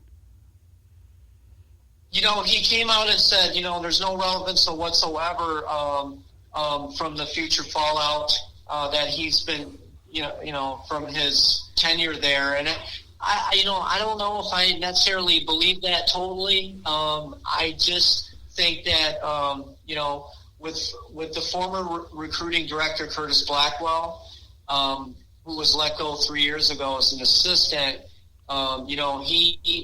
he and D'Antonio had been going on recruiting visits. So I don't know if Blackwell is just coming out and saying, hey, listen, I don't think the university done me right, or the head coach. Well, we'll see what happens. It's I think as a football guy, Scott, Mark is a good player. I mean, he actually did play safety as a safety in college, but he's been a good, great coach for Michigan State. Just an icon there. And it's unfortunate that it just had to unravel like this. But there's other scandals that have been going on in college sports in the past. Pete Carroll, USC, is one of them. A notable one. So you see that, I think, as time goes on. And I think it's a sad day for Michigan State. But it isn't a sad day because they have his guys on there. Mike Trussell, he will have that team ready to go. So expect them to be coming in as underrated football team at the beginning of the year and with a chip on their shoulder, Scott. You know what, Jason? That's an interesting point. First of all, Mark D'Antonio leads the Spartans as the all-time winningest coach in that program's history. That's item number one. I know Mark Trussell's been hired as the interim guy. I know a national search is underway for his successor. I know Michigan State's not in any hurry to make that hire until they feel it's a very quality hire. I don't think Pat Narduzzi would leave Pittsburgh to go back there. And Luke Fickell is a name that's been brought up, but yet he's never coached outside of the state of Ohio. But I'll be curious to see where that search leads, especially knowing that you've had National Signing Day upon them. So the question is how many players has D'Antonio signed? Will they stay with the Spartans? I guess that's a question that we're all curious about. Any information that you know of? I think that's that last question. I'm sorry, Scott. That's all right. I'll be curious to see how many players that D'Antonio's recruited would stay with the program, or whether they decide to ride it out with a new coach. Although I hear D'Antonio's still going to stay with the athletic department. Yes. Pat Narduzzi brought up a good name. I like it. I'm not sure if that's going to happen yet or not. But Mike Trussell, if you've seen his recruits, he just brought in. He just signed off on a number of 3- and 4-star recruits. So, Michigan State's always been a 3-star type of team, type of university where they're going to try to coach up these guys, and the coaching has just been superb. But the last 3 or 4 years have just really took a downward spiral. So when they get that coaching back, if Trussell can bring in some young assistants, there's no telling they could, 8-4, 8-4, 9-3, but he was 8-4 versus Michigan, D'Antonio, and so it's going to be exciting. I can't, football's we just got done with the football, this year, right? So we're already talking about it already for September. So it's exciting stuff all the time, Scott. Yeah, I think it is. I guess now that you brought up Tressel, I don't know much about him, Jason, so I can't really fully comment on him. You're closer to that area than I am at the moment. But, it's not uncommon, though, for the Spartans to promote from within. I remember many years ago when Nick Saban left for LSU, they brought in Bobby Williams to take over. Bobby Williams got him a bowl win against the University of Florida. So I don't know whether or not the Spartans are going to go ahead and promote within. It'll be interesting to see how it plays out. Anytime you have a national search this late in the game, it makes you wonder: do you give the guy 1 year to see what he can do, and do you have a seamless transition? There's a lot of hypothetical situations. With that said, Candy, do you want to go ahead and comment on whether or not Tressel should be on an audition for 1 year, or do you think they should bring in a strong outside hire, knowing that you have the University of Michigan as your big in-state rival? Do you make the splash hire, or do you try to promote internally and keep the safe hire for continuity purposes, I think you have to evaluate your situation as a whole and evaluate the candidates that are out there, and you go with who you feel is the best candidate for you at this point. If it's a splashy hire that someone's out there and is available and you want to make the move, make it. Don't wait, because you never know what's going on. But again, if you think the safe hire is to Tressel, then go with Tressel. And I mean, these coaches can come and go very quickly, as we've seen in some of the other other cases in other colleges. There's nothing that says no matter who you put on there, you have to sign them and keep them for a long-term contract. Well, that's a good point. No, it really is. And again, you're talking, I think really, Jason, it has more to do with the timing. What are we, February the 6th, Candy? Well, National Signing Day was just 1 day ago, yesterday. Right. So what you have now is you got February the 6th, you got spring practice coming up. So, yeah, I think that if a really good candidate blows you away during this process, do you bring him in? Or my gut feeling is in this case, you give him 1 year to see what he can do. Especially, it all comes down to late in the game, Jason and Candy. It's late in the game in February. Now, if there's a guy that you really want and you want to covet, then you certainly have to take a shot at it. But I don't know if there's any real standout hires available. Do you think there's any standout hires that will be available in a year? I think so, because obviously the coaching carousel usually begins probably more so around November, December during bowl time. But again, you don't know what the national search is going to produce. That's the biggest question right here, because of the sudden nature of this decision for D'Antonio to step down. Jason, some thoughts? Yeah, you know what? I was going to comment on that. Here's what, if I'm in hot water like Michigan State is, right, I would just say, hey, listen, there's probably not a lot of higher prestige type coaches that are going to come to my university. I'm going to say, hey, listen, let me just go with your defensive coordinator here, in Tressman. He's a good defensive coordinator there. And you know what? He's going to say, hey, listen, I need someone who can run this offense the way it needs to be run. If we want to run first, let's go with a run-first offense. But they got to establish identity within themselves while this situation kind of transpires. There's nothing they can do, or the future coaches that come in that can affect what had happened under D'Antonio's regime. Whether or not this truth comes to pass, we'll see if there's truth or not. But at the same time, as these guys go on, if you go this with the Trustman and say, hey, listen, let's try to run the football. Let's get back to what we're good at, and stopping the run and winning these lower like 16-13. You know what I'm saying, you guys, Candy and Scott? Because if you just go with, say, hey, listen, if we can't get anybody right now, let's just go with them.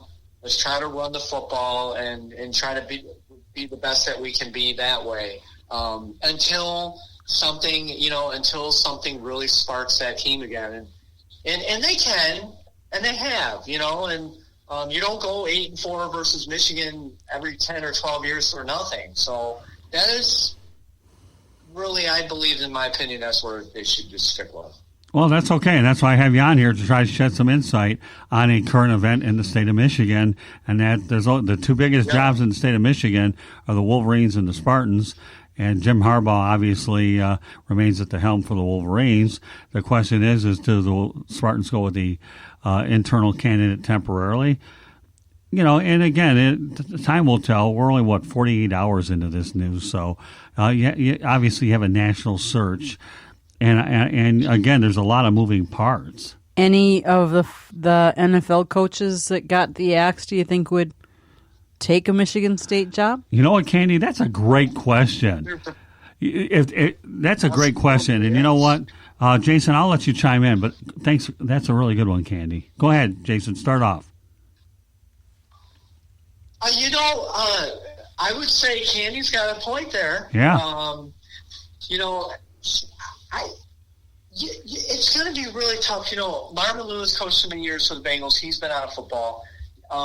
That could be a possibility. Well, Marvin Lewis actually just got named defensive coordinator for the Arizona State Sun Devils, but you never know. If that's okay. If the opportunity came that he had a chance to become a head coach with the Spartans, I think that's a very interesting name. The NFL theme is intriguing because you don't know what college coaches have taken what, but are there some pro coaches available that lost their jobs that would want to walk in and take on a college job? And you know what? There are a lot of great coaches through the years that have gone from the pros to the colleges have done well. I'll name one in my backyard that really stands out is Howard Schnellenberger. He's known for in these parts with the Miami Hurricanes and the Florida Atlantic University Owls, Louisville Cardinals, to name a few. So, You know what, Candy? That's a really good point. I don't know if there's a striking college coach out there that actually would be available at this juncture, but a pro coach, that to me would be a very interesting possibility. All right, Jason, go ahead. She brought up a good point because, even though it didn't work out with the Eagles, Chip Kelly was great with Oregon, Coach Mariota and whatnot. So that could be somewhere in Michigan State's repertoire and say, hey, listen, we need to stay on top. We want to be aggressive and, even if it isn't this year, 2021 or 22, in the next year or two, we'll see what kind of NCAA, what they kind of say and what kind of sanctions are going to be held under. Then you can kind of go in that direction. So that's going to be interesting to see. I'm not sure it's going to be this year, but hey, you never know. Well, Chip Kelly's not really knocking the socks off of UCLA football either, just so you know. Right. So it's not like he would make the lateral move to go to Michigan State of all places, knowing they have the Wolverines in your backyard. But I definitely see your point. There's a lot of better names out there for you. Yeah, I think there are. But, again, though, I guess I don't think that there's a real flash hire in the collegiate ranks, but during the NFL, you don't know what coaches are out there looking for another head job, and that to me is one that I think would certainly be a possibility. Again, you're still only in early February, so you don't know who's going to come about. Any other things in the metropolitan Detroit area that you'd like to bring? We have about 2 or 3 minutes. We'll mix it up a little bit that you want to incorporate into this. Yeah, I got a couple of deals. We heard in basketball, Andre Drummond was traded today for a second rounder to Cleveland, and the Pistons had received a former draft pick from the Pistons, Brandon Wright, and I believe the 2020 draft pick. I think the Pistons wanted to stay with Andre Drummond, and Tom Gores wanted to go with him. He's been loyal since he's been drafted at 18. He's 26 now, and I think that his last year of his contract, I just think that they had to move on from him, and I just think that Greg Stefanski and Gore's probably wanting to move into a different directions there. So a lot of NBA trades going on, but as far as Detroit, Andre Drummond is now a Cleveland Cavalier. Okay. All right. Well, Jason, we appreciate you being on the Sports Exchange tonight, and we'll look forward to having you back on at a later date. Thank you very much, Jason. Appreciate it. Scott and Candy, I appreciate it, and I always look forward to it. We'll see you guys soon. Okay. Thank you very much. You're welcome. Talk to you. All right. That was Jason Prock, everybody. Our next guest is going to be David Levin. He'll be coming on shortly. So what are your thoughts so far? I think the Pistons were just dumping contract because, like you said, Drummond does own a player option for next season worth $28.8 million. But they really haven't been. He really hasn't panned out the way they thought he would.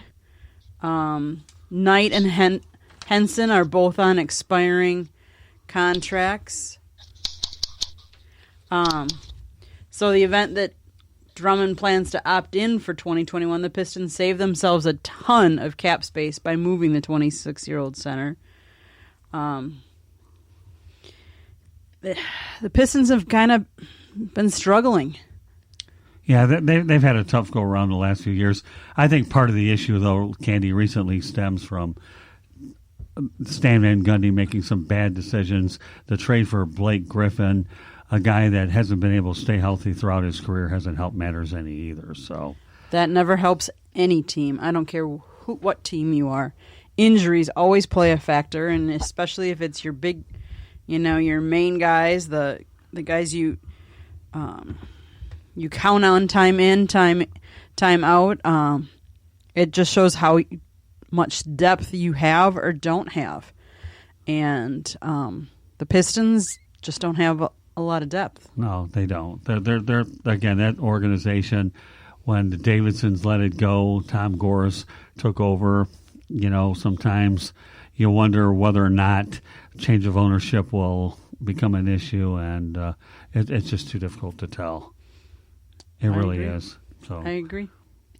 But so, anyways, why don't you give everybody a little bit of information about what's going on with the South Florida Tribune?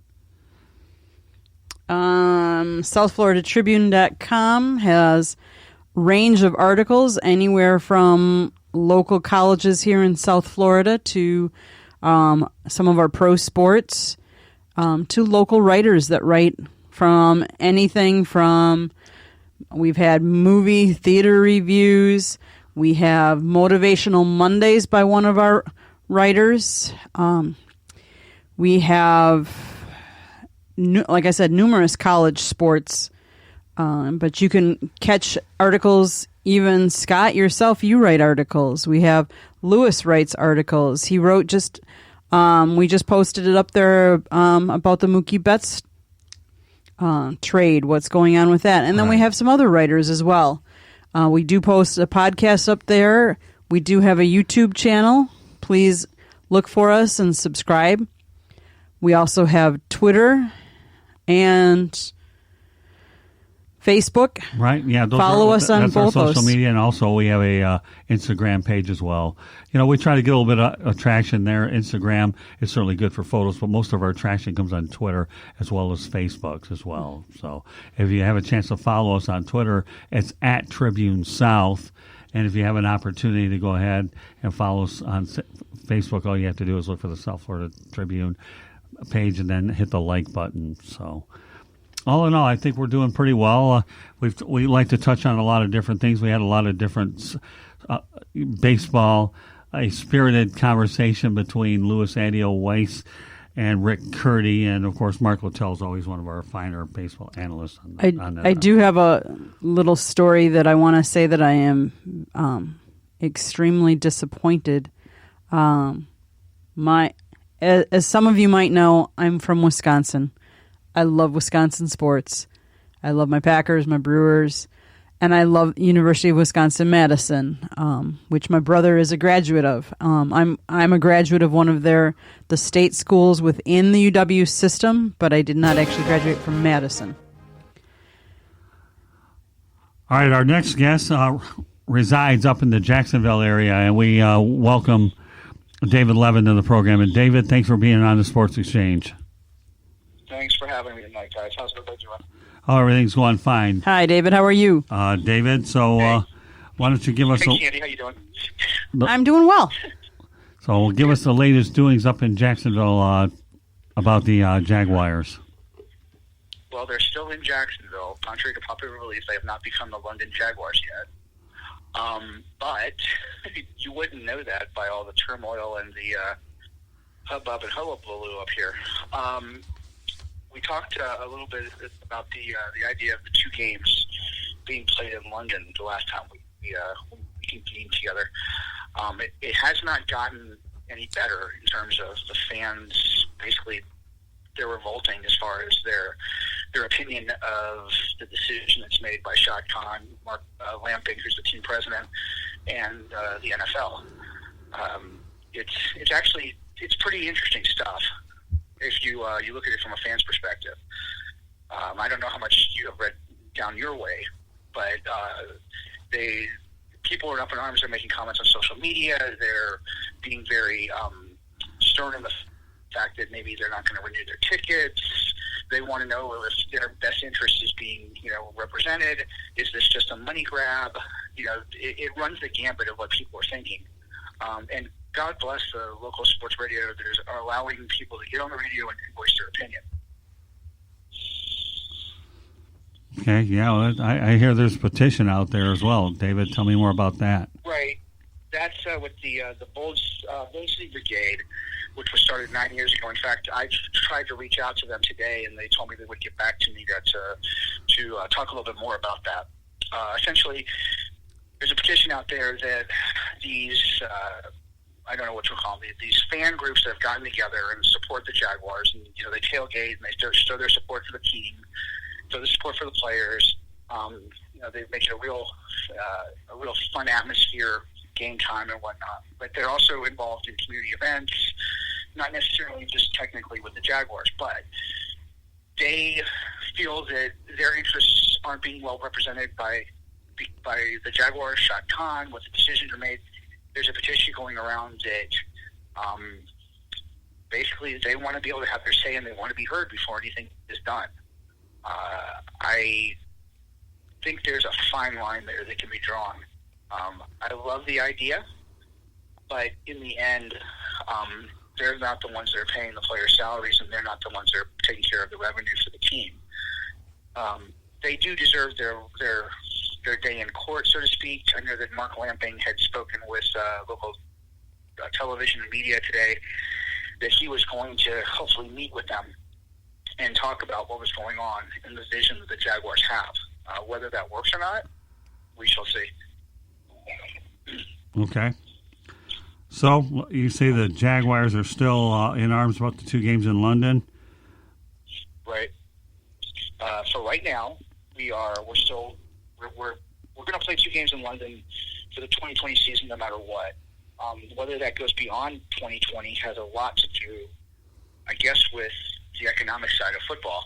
And like we discussed the other night, there is a real, I guess you would say, there's a real division as fans now see. There's the business side of running this football team, and there is the sports side of running this football team.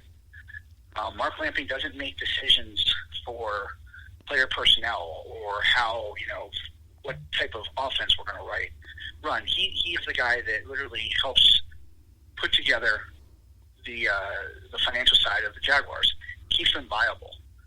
In order to do that, because of our small market, they believe they need to play two games in London.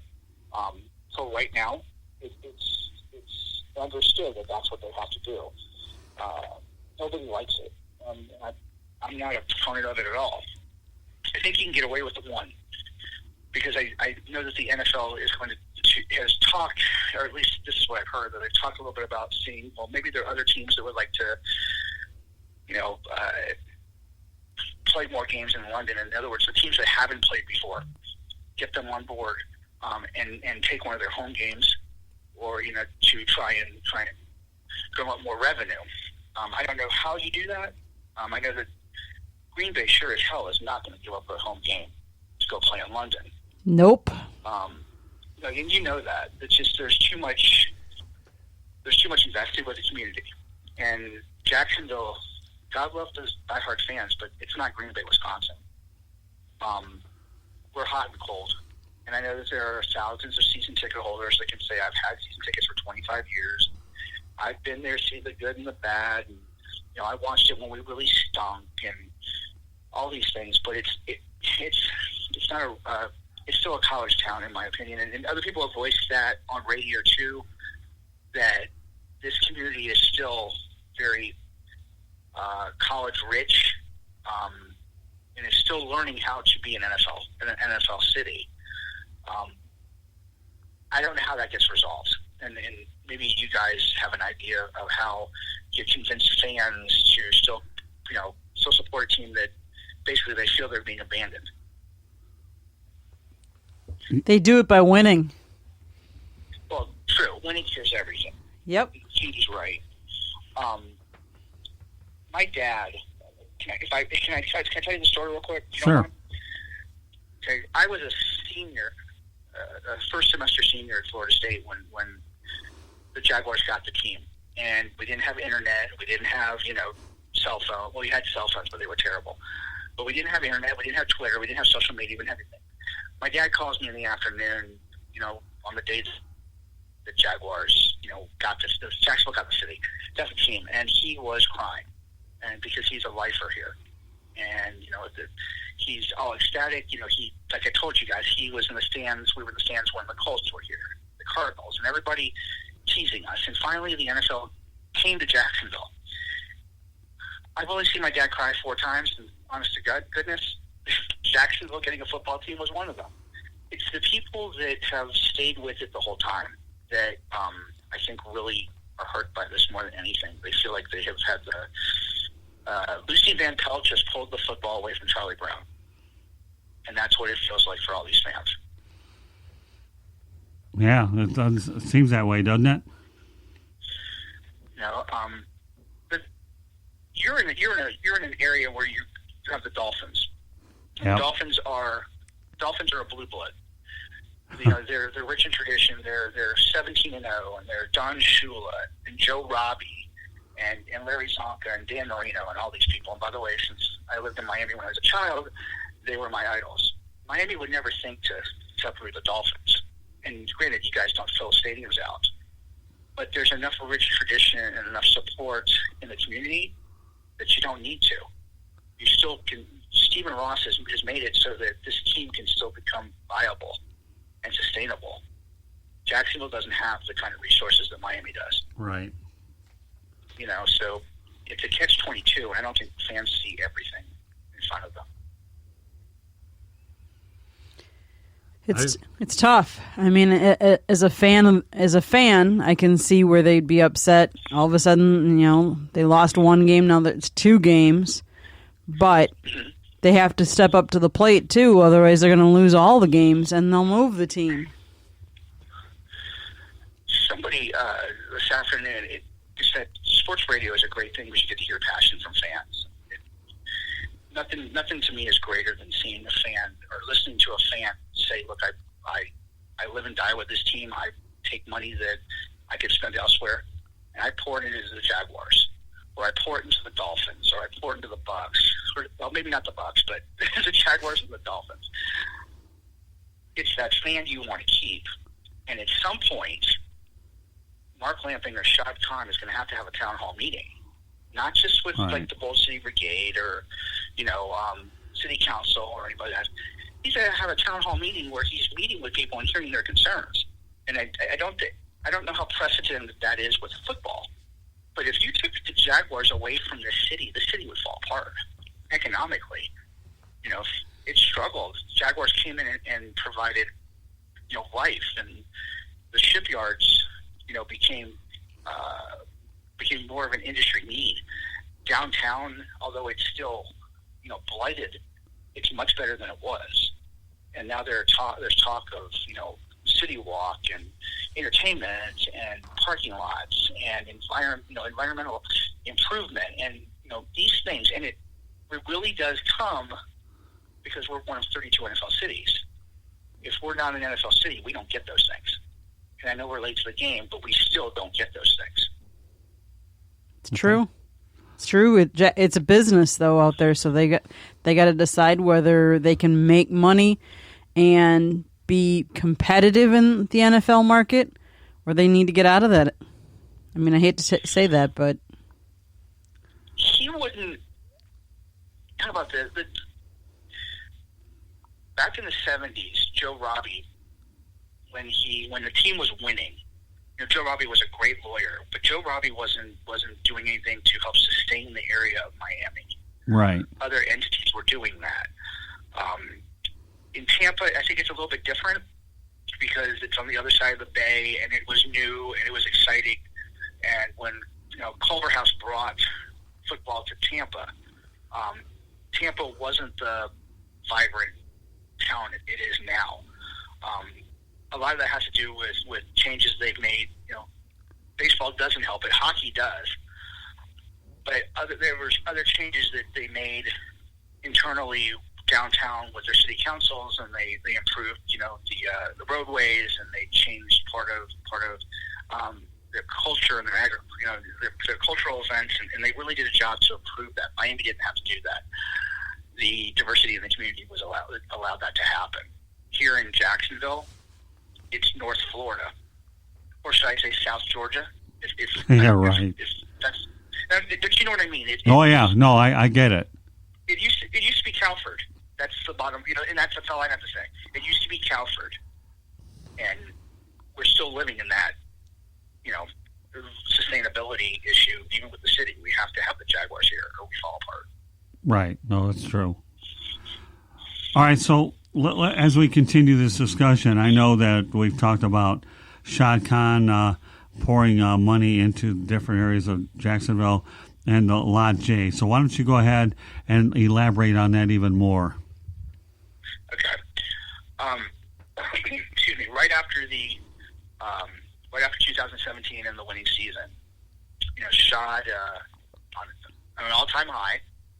His only winning season here as an owner, and you saw the jubilant excitement in his face and his joy in his voice and everything like that. He said, "Okay, we're going to make improvements to the area, the downtown area around Jacksonville, which included the idea of a parking garage and parking lot, which would help sustain for not only the Jaguars but would sustain for other community events."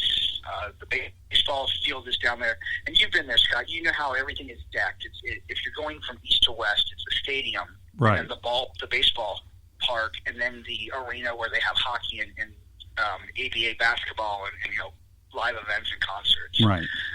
So he wants to build this big parking lot in Lot J, which is right next to the stadium, which has its good points and its bad points. The idea is that money would help generate, that being built would help generate money for parking and would generate for other events, and the Jaguars would benefit from it. It hasn't been built yet, and it hasn't been finalized. The first part has been finalized. The second part is not. And I don't know enough about the inner workings of politics in Jacksonville because I just don't follow it enough like I should. But I know that I found out today it's going to take 3 years for that project to be done. That was reported by I believe it was the Jacksonville Business Journal or the newspaper or one of those entities. The Jaguars don't have 3 years in terms of keeping a fan base. We see week after week, you and Candy are there. Right. How many empty seats there are. Yeah. They announced, what is it? They say that we've sold 58,000. Seats sold for the game was what? $64,700 people. Right. You and I both know that we're lucky if there's 45,000 people there. Right.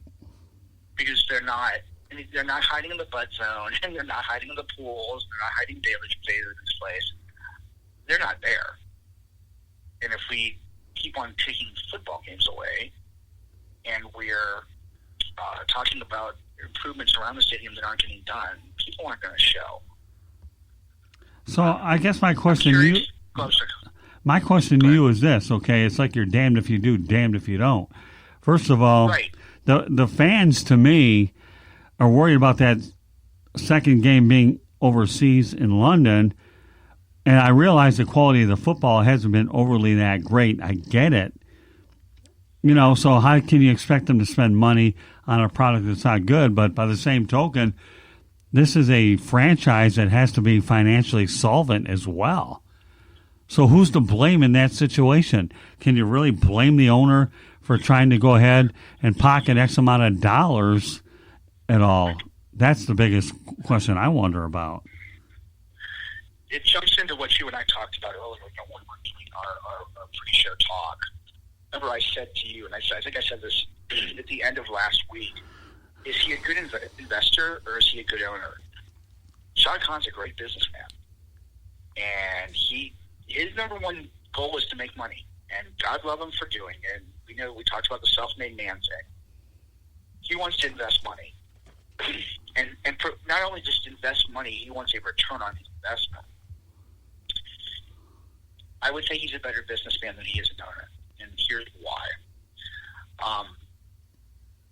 He is very, very influential in his car parts business and other ventures that he has been involved in as far as his investing downtown Jacksonville or in Champaign, Illinois, or overseas in the UK and the things that he's doing.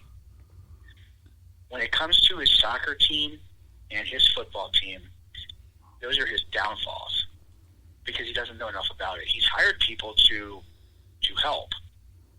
Mark Lamping's a great businessman. I think he was the president of the St. Louis Cardinals baseball team before he came to Jacksonville. But he has a lot of people in his ear. I'm sure he listens, very attentively. But he probably doesn't know enough about the sports arena as he should. And I hope to God he doesn't hear me say this, or I won't be sitting with you on Sundays. Yeah, right. No, I hear you. No, but he's a businessman first, a football owner second, and there's no denying that. Candy's on the field, taking pictures, so she sees up close and personal how many empty seats there are around the stadium. Right. So she could speak to that. She can also speak to, because we can't always hear it, how really pissed off the fans are during these. Am I right, Candy? I would agree. Yeah, okay. For those that are there. Right. By the way, we also need to make sure that this is on tape, that Candy said I was right, technically. I don't get that a lot. When a woman says I'm right, make sure we got that. Oh, yeah, it's definitely on tape. I'll have to edit that part out. I'm sorry. I'm just kidding, David. but You got you choked up, huh, David? I'm trying so hard. No, I have for the family of four who, he's a truck driver and he makes a good living. And he dumps $300, $400 in tickets, travel, gas, food, souvenirs. They have food at the halftime. Well, let's see. There's some stuff outside of the game beforehand that maybe he plunks down some money on. Want some jerseys. This is very hard for him to swallow because remember he's already investing in season tickets that maybe he doesn't have, and he's doing it, and now he's being asked to swallow it a little bit. And although the prices are going to be adjusted, it doesn't change the fact that he is still plucking down his hard-earned money for a losing team and less games. It doesn't make sense to him. And then he's ticked off and he gets on the radio or he's the man on the street talking to people on television that he's being done wrong. And then maybe that's a disconnect too because, how do I say this? Maybe Khan doesn't see the common man and the common result. It might be a little bit harder for him too since he doesn't even reside in Jacksonville. Thank you, Candy. Please speak on that. He has a place in I mean, obviously his actual business is in Chicago. So he lives up in Illinois in Chicago. But then he also has a home, I think it's Naples. Yes, it's somewhere around there. So it's on the other side of it's the other side of the state. Yeah, so he's not even close to Jacksonville. So it's kind of hard. Closer to Tampa than he is to Jacksonville. Oh yeah, exactly. Yeah. Well, 90 minutes away from us if you really want to get that technical.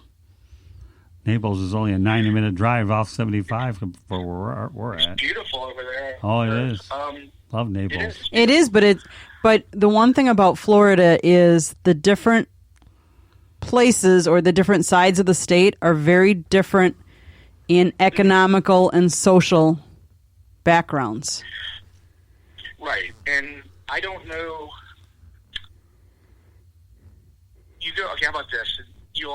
This is a great. At least I hope this is a great connector. Down in South Florida, it's economically and socially diverse. Mm-hmm. Okay, a lot of Hispanics, a lot of Latinos, a lot of African American. Not as many African Americans.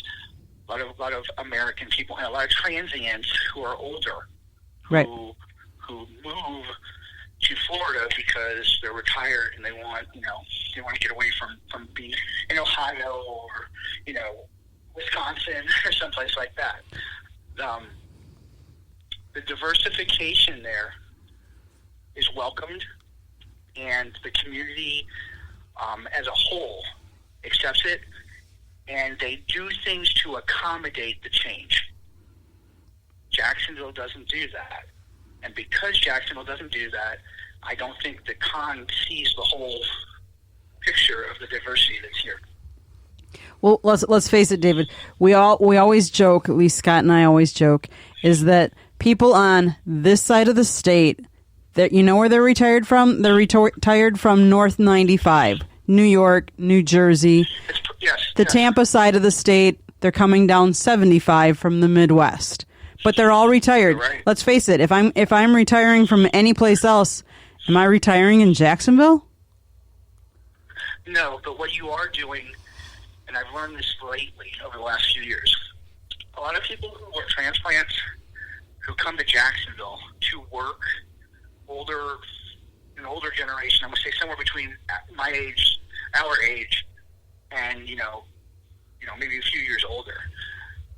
They've been working in plant businesses, and they are middle management people who have moved from Ohio and Illinois and Indiana, and they've come to Jacksonville basically to work till they retire.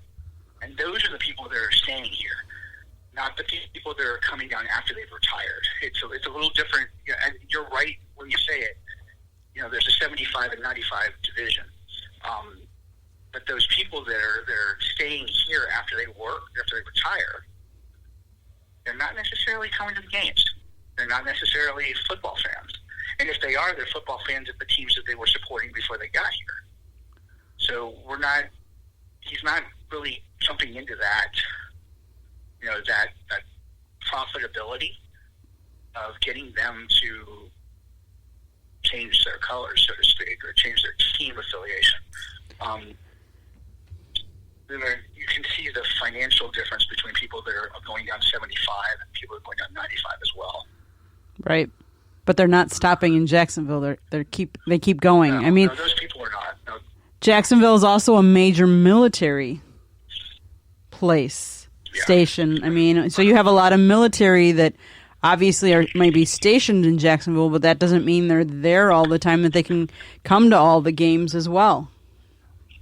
The one thing that I will say this, the one thing that Shad does that I really respect and appreciate is that those families that do come to the game, Shad has made it physically possible for military families to come for free. And he does that every year, and it's not just Military Appreciation Week and everything. He has honed in on that part, where the military is a very important part of what he does and what he's trying to get to. But he's not reaching out to everybody. And you can hear somebody say, well, this is, just because they're military, they're, why are they getting tickets and why am I not getting tickets? It's not, there's no balance, I guess is what I'm trying to say. Well, and Jacksonville's not even 25 miles away from Georgia, and most of Georgia's Atlanta Falcons fans. So it's hard for Jacksonville to pull from the north. And let's face it, they can't pull from the east because it's just water to the east. So all you have is south and west. That makes it a little more difficult too. Although I can kind of say I can say that there's Chicago also kind of has that. Wisconsin isn't too far, and let's face it, if you live in Wisconsin and you're a Bears fan, you're booed all the way. But what those teams have, like we talked about, they're blue bloods. Yep. And they've been around long enough, so maybe they get a pass. Right. Jacksonville doesn't get a pass. Nope. Jacksonville, for years, has always been the joke of the state of Florida. Where do you live? Jacksonville. Oh, it's Jacksonville. It's not Miami. It's not Orlando. It's not Tampa. It's not even Tallahassee. It's Jacksonville. and I've lived through it for almost 40 years, so I get it. You can't win. Well, what can I tell you? All I can tell you, David, is that when you look at the sum and the sum of the whole, okay, I don't blame Shad Khan for playing 2 games in London. They've got to do it to keep the franchise solvent. He has to do it. I mean, we've been talking about this pretty much all week, that when you look at the fact that who's to blame, I mean, I understand the fans not wanting to spend money for a team that has struggled a lot, and, their winning percentage speaks for itself. They were excited about their trip to the AFC Championship game, but they haven't had a lot to cheer about. But again, it all comes down to the bottom line. How many times have we heard the Jaguars being linked to move someplace else? Well, you know what? Khan has done everything he can to keep the franchise in northern Florida. I think 6 games, 7 games is better than nothing. But in the end, if he brought in 70,000 people, does he become more deterred to want to take it to London? But he's not. You're right. Candy's seen a lot of empty seats. I mean, let's face it, it's one of the only franchises that I know of that used to put tarps on the upper deck so you couldn't tell that they were empty seats. Well, that's true. I mean, so who's to really blame? I mean, an owner has the right to go out there and try to make as much money as he can and keep the franchise solvent. I just thought of this, and it just stuck in. I don't know why it just popped in my head, but you were talking about who's to blame. I don't think anybody's to blame. When Khan bought the team, that was, they were, I think, 5-11 that year. They finished 5-11 when it was announced that he bought the team.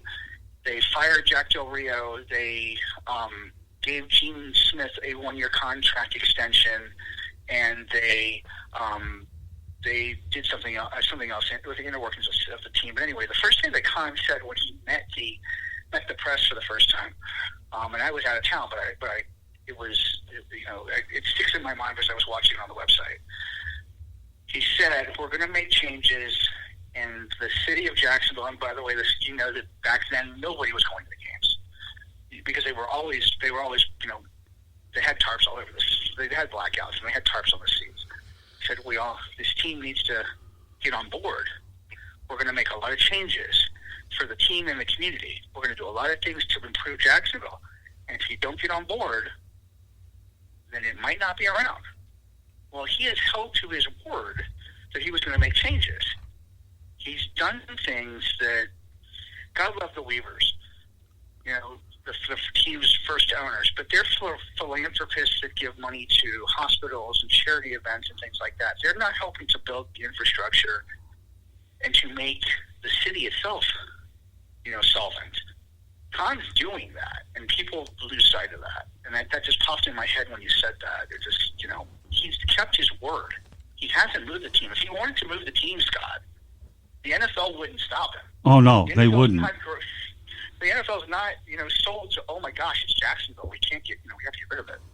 Well, and there's a lot of viable cities that would love to have this team if Jacksonville doesn't want to keep it. What good is Minshew Mania in a town which is only drawing 45 or 50,000, albeit the team isn't performing well? But Minshew Mania sounds good, and it sounds like a movie waiting to be had over in a movie theater I'll never sit and see anyways. I haven't sat in a movie theater in 9 million years. But the point of the matter is Minshew Mania sounds like a good tale, but in the end, what kind of a tale is it? So got another minute or two left to go. David, some final thoughts about the overall decision to go to London, a couple games this year. I know that we've talked about a lot of things, but if you feel there's anything that you're missing out, now's your opportunity to get it out there.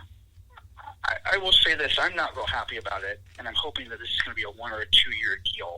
I think once you settle the Lot J issue, and he goes back to one game, people will be ecstatic. Also, I agree with what Candy said.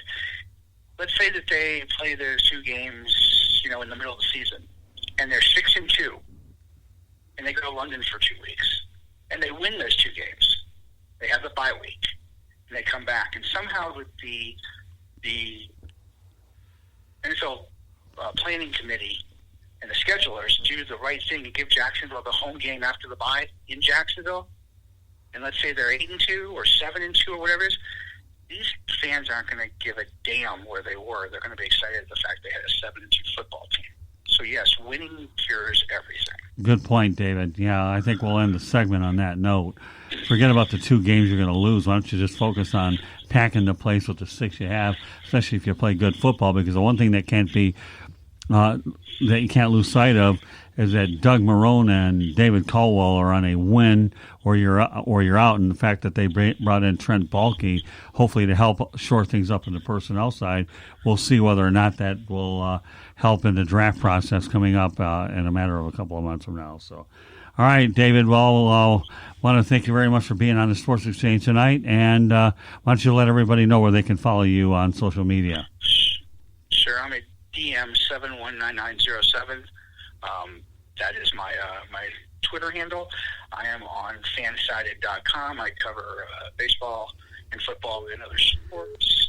And I'm doing this baseball show with you, okay, as soon as we can get this together. Very good. Okay, we got Bill Winters calling in. Thank you very much. You bet. And we want to welcome Bill Winters to the program. Bill, thanks for being on the program. Bill Winters played his ball over with the New York Giants. How you doing, Bill? I'm doing great, Scott. How are you guys doing tonight? Doing great, thanks. So anyways, we're taking you from the gridiron, okay, to the hard court. Yes, we are. Today was a huge day in the NBA, one of the biggest trading days in NBA history. So I'm going to run it down for our audience real quick, and then we, hopefully you can interject your opinion a little bit. Sure. The Clippers became the best team in the NBA, I believe, because they're able to work a trade now with the Knicks to get Marcus Morris and Isaiah Thomas. And the rumor is that they're going to release Isaiah Thomas, so he'll probably wind up going somewhere else. He's a point guard that can score. And the Wizards get Jerome Robinson, and the Knicks get Mo Harkless, and the Clippers 2020 first-round pick, a 2023 second-round pick via Detroit, and a point guard by the name of Usuf Salmon. Now, both the Lakers and the Clippers, which are insiders to win the NBA title, okay, both wanted this guy, and the Clippers were able to have a little bit more in the cupboard than the Lakers. So that was a coup for the Clippers to get Marcus Morris, which makes them 3-1 favorites to win the NBA title, and the Lakers are at 7-5. So it's getting close and close. So it should be fun to watch. The next one was we'll go down to big trades. The Warriors and the Wolves swapped D'Angelo Russell for Andrew Wiggins and more. So the Warriors get Andrew Wiggins, a top 3 protected 2021 first-round pick, and a 2021 second-round pick. The Timberwolves get D'Angelo Russell, Oman Spellman, and Jacob Evans. And this is what the T-Wolves wanted to get. They wanted to get Russell really badly. They're their star player wanted him, and so they're redoing their entire ball club. All right, so that was interesting to watch. Then we look at the Big 12, the Heat. That was, I think, the most impactful trade because that really lets the Heat become, what Eastern contenders. The Miami Heat get Andre Iguodala, Jay Crowder, and Solomon Hill. The Memphis Grizzlies get Justice Winslow, Roger Ding, and Deion Waiters. Minnesota Timberwolves get James Johnston. And having Iguodala in the lineup is really made the Miami Heat a threat to the Milwaukee Bucks because even though the Milwaukee Bucks have the best record in the NBA, there are several teams who think that they can be had in the playoffs because they're shut down the big man in the middle there, and the rest of the players I don't think are athletic enough to play with some of the other teams in the East like the Heat. So the Miami Heat were overheard saying that this is the piece they needed to overtake the Bucks. So that's really good for South Florida. So I thought I'd take a break real quick. And you want to interject anything, or do you want me to keep on going? No, as a matter of fact, I wouldn't mind interjecting a little bit. I think the Miami Heat, more so than getting Andre Iguodala, got rid of a first-class headache in Deion Waiters. Because yes. I think when you trade a guy who's a KG championship veteran for a guy who's a problem, if you can get suspended with the Miami Heat numerous times, you're really a bad egg because the Heat are undoubtedly one of the best organizations in the NBA. That takes a lot to do. Now, I'll give you this as far as the Warriors are concerned. We don't know what Wiggins is going to do, and for him, it's an opportunity for a fresh start. But I like the fact that Russell has a chance to play with his good friend in Minnesota. That might be good to keep the star player happy, knowing his buddies around him. Hey, listen, if that motivates him to play better and you have some cohesiveness between the two, more power to him. I got no problem with that combination. I think that's pretty good. That's what I have to say. D'Angelo Russell, yeah. Maybe D'Angelo Russell's found a home. He's been traded, I think, 3 or 4 times in the last 2 years. They've got a great player over there with the Minnesota Timberwolves that'll match up for him with him. So they need to redo that franchise because Minnesota has not held a lead in 11 quarters in the NBA, and the culture there is really, really bad. So now that Towns has his guard, I think that was a good, opportunity for Andrew Wiggins to go to Golden State and get himself in shape and play with a good ball club, and also for D'Angelo Russell and DeAnthony Towns to do well in Minnesota. So that was some real good movement as well. So how do you think Tom Thibodeau was feeling, knowing that he left that organization, he got canned, knowing that the organization is still struggling just as bad? I don't think it was all his fault. I don't know what went on there, but getting rid of Thibodeau, I don't think was really the answer. I agree.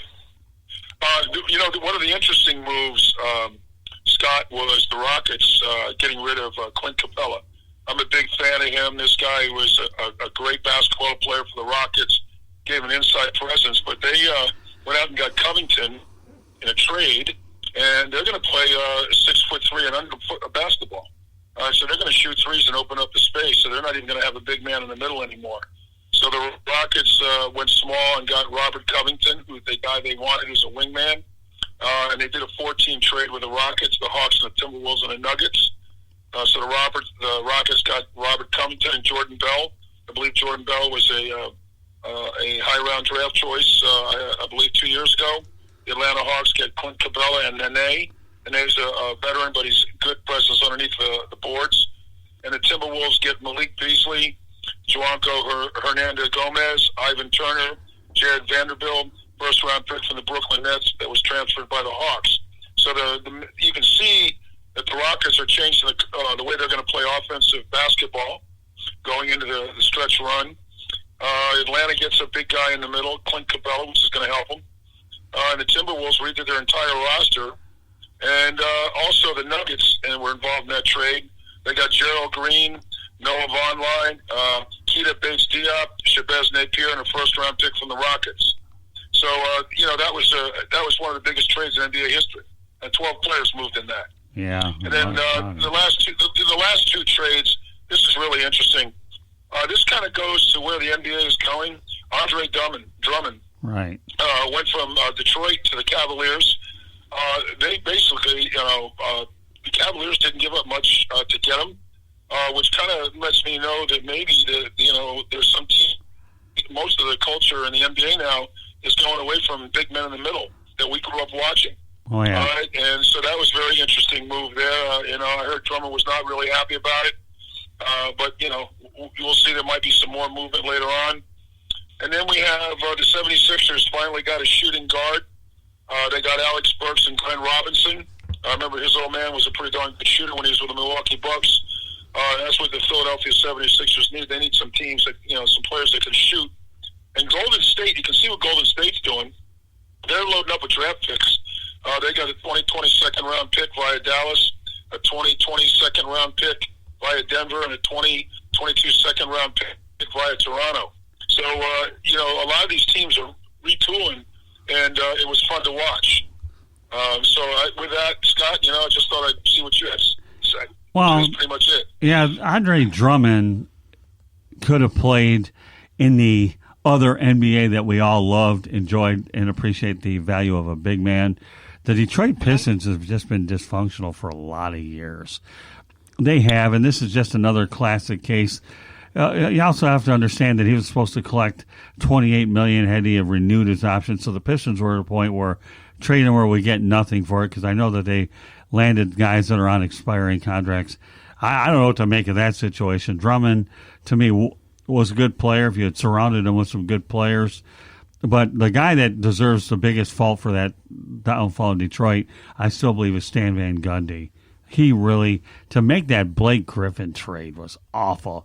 You had Blake Griffin and Andre Drummond, hoping that you had a good Twin Towers effect, but Blake Griffin's inability to stay healthy throughout his career.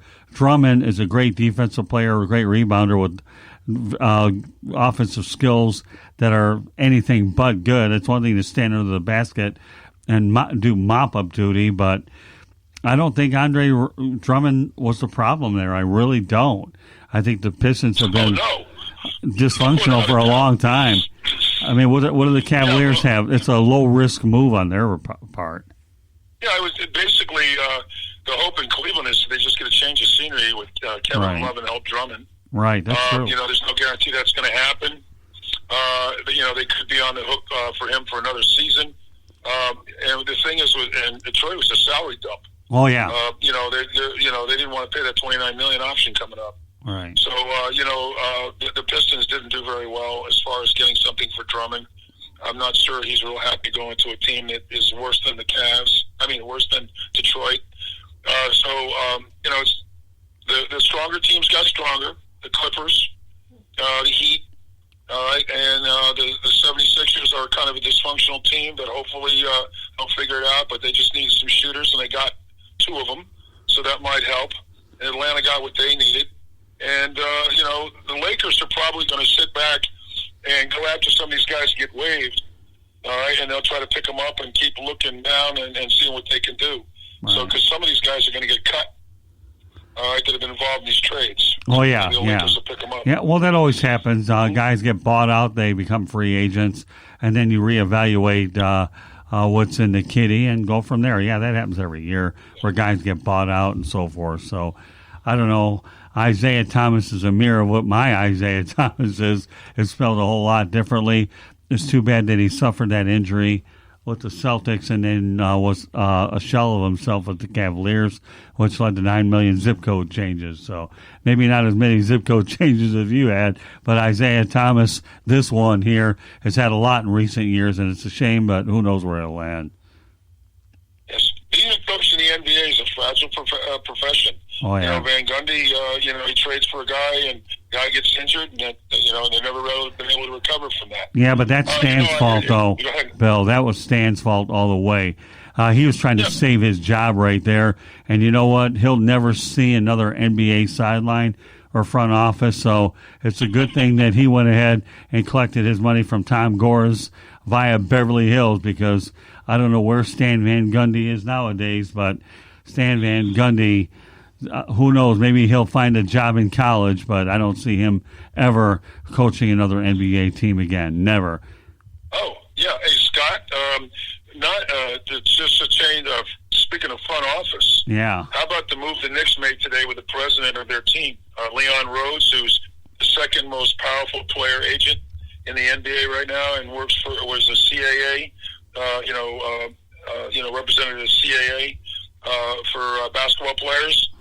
So Jim Dolan hired him. So hopefully that this franchise can get rolling, because they're under the opinion that this guy's probably going to be able to bring in some players that he represents to change the culture there. That's never really been proven to work, but they're going to give it a shot. Then you've got Ralph Pelinka with the Lakers. Right. So there's a culture change going on with the way the NBA is playing ball on the court. Mm-hmm. It seems like the Rockets, it seems like they're kind of getting away from having the big men in the paint. And then you've also got front office people that are agents now that don't necessarily have an administrative, background. I always think of guys like Jerry West, who were the best of both worlds. These guys are just agents, but they seem to have the hook to get players, and maybe they can turn the team around pretty quickly. Yeah, well, Arn Tellem obviously is with the Detroit Pistons, another former player agent. So there's a little bit of a trend going there. I don't know if it's a good trend, Bill, or a bad one, but you bring up a good one though with Rob Pelinka, done a really good job at the Lakers, and of course Arn Tellem, and you could see a lot more of a trend. So you're in the Houston area, obviously. So with all the moves that the Rockets have made, do you see this being the final year for the Rockets head coach, Mike D'Antoni? Now that they've been relegated to a jump shooting team. Well, let's put it this way: the jury's still out. We're going to see how they do. They've got quite a great offensive team. They play no defense. They're not consistent on defense. Clint Capella, I loved watching him because he was pretty good in the paint, but he got pushed around a little bit with the big teams. So they're going to try to put a smaller lineup and just outshoot you. So I think that they're going to go on analytics and just keep shooting threes and get guys that can really shoot the ball real well. But I think once they play teams like the Clippers, which will have, with Marcus Morris having 5 guys that can play defense, can play offense, because any of those 5 guys can give you 15, 20 on a given night. And then you've got the Lakers that are, right now probably have just lost their spot as the favorite to win the NBA title, and now they're second to the Clippers. But the Lakers will probably make a move too, picking up some of these guys that have been waived. So, you got some philosophies going on out there. But to answer your question, coaches are only as good as the players they got. Right. All right. There's only a certain amount of players out there. And D'Antoni's got a proven track record. I know what he did with his sons with Nash. And so he's getting the players that he wants. And they're making a gamble that they're going to outshoot you and outscore you and run around the bigs and try to see what they can do. So the jury's still out on whether or not, they do well or not. And if he does really well, he'll save his job. If they lay an egg, he's probably going to get fired. Yeah, well, good. I'm glad how you know how to answer my next question with your answer. So I'm going to ask you to make a prediction in this case. And a prediction, we have a few minutes left to go. Do you feel that D'Antoni's the coach next year? Yes or no? No. Okay. Yeah, I know that the owner and him, were at odds, and I'm wondering whether these trades may have sealed the fate for him. We'll see. Houston's not where the big-time players want to go. They want to go to Los Angeles. Okay, if New York ever gets its act together and they change the culture there, New York's the mecca of basketball, but right now it's L.A. The players want to play in L.A. All I have to do is look at Kawhi Leonard leaving the Raptors, and I love the Raptors. That's a national team, and they've got a great culture up there, and Siakam is doing really, really well, so they're fun to watch. But I think the team that comes out of the East is going to be the Heat.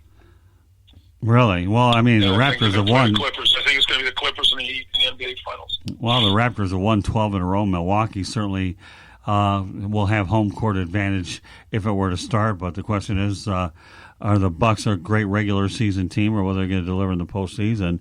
How many times we've seen? Well, that's the rap on them. Yeah, that is. And it's time to change that rap. Yeah, well, obviously you're sitting with a Wisconsin girl in here, Bill, with Candy laying in the background, taking all of this in. Yes. I remember last year, we were actually on the show. And we thought the Bucks were going to close out the Raptors. Yeah. And the Raptors figured out a way to stop the big man in there. And he couldn't go left, and the rest of the team couldn't pick up the slack. So, you have teams like the Sixers and the Heat and the Raptors who don't fear the Bucks. So when you have a 7-game playoff, the Bucks aren't built for the playoffs. So it's going to be really, really interesting. But I'm rooting hard for them, Candy. I always root for the underdog.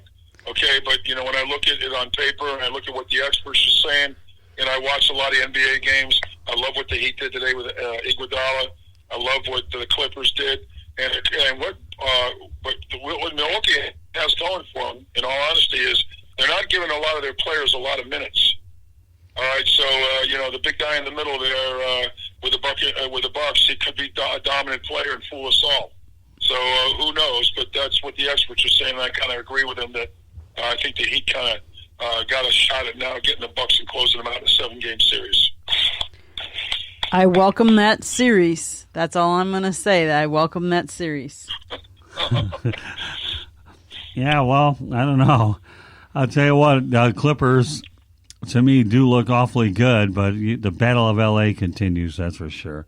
And we had a very interesting rant before you came on between Louis Adio Weiss and Rick Curdy, and Rick Curdy was doing a great job bashing the Dodgers and how he hammered Clayton Kershaw and Dave Roberts, and it was entertaining for sure, Bill.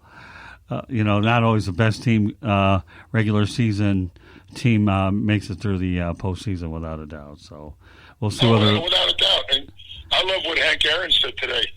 That any of those guys that got caught cheating should be kicked out of the game. Yeah. So maybe Hank Aaron knows a little bit more than we do. Yeah, but what about all the guys that were doing it before, but you didn't have technology, kicking off a lot of people out of the game, though, right, Bill? Yes. But, Hammer and Hank, sometimes he'll take you behind the woodshed and say, what's up?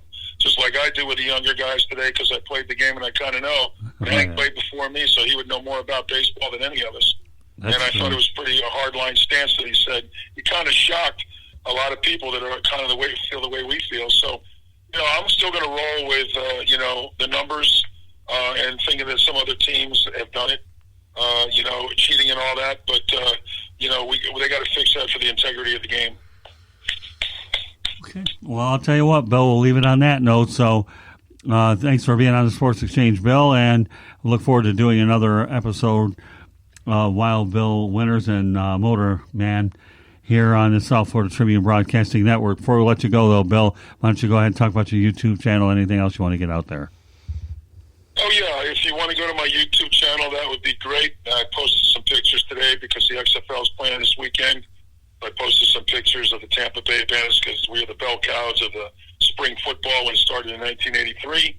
So you can go to my YouTube channel, just go to Bill Winters and type in the word football.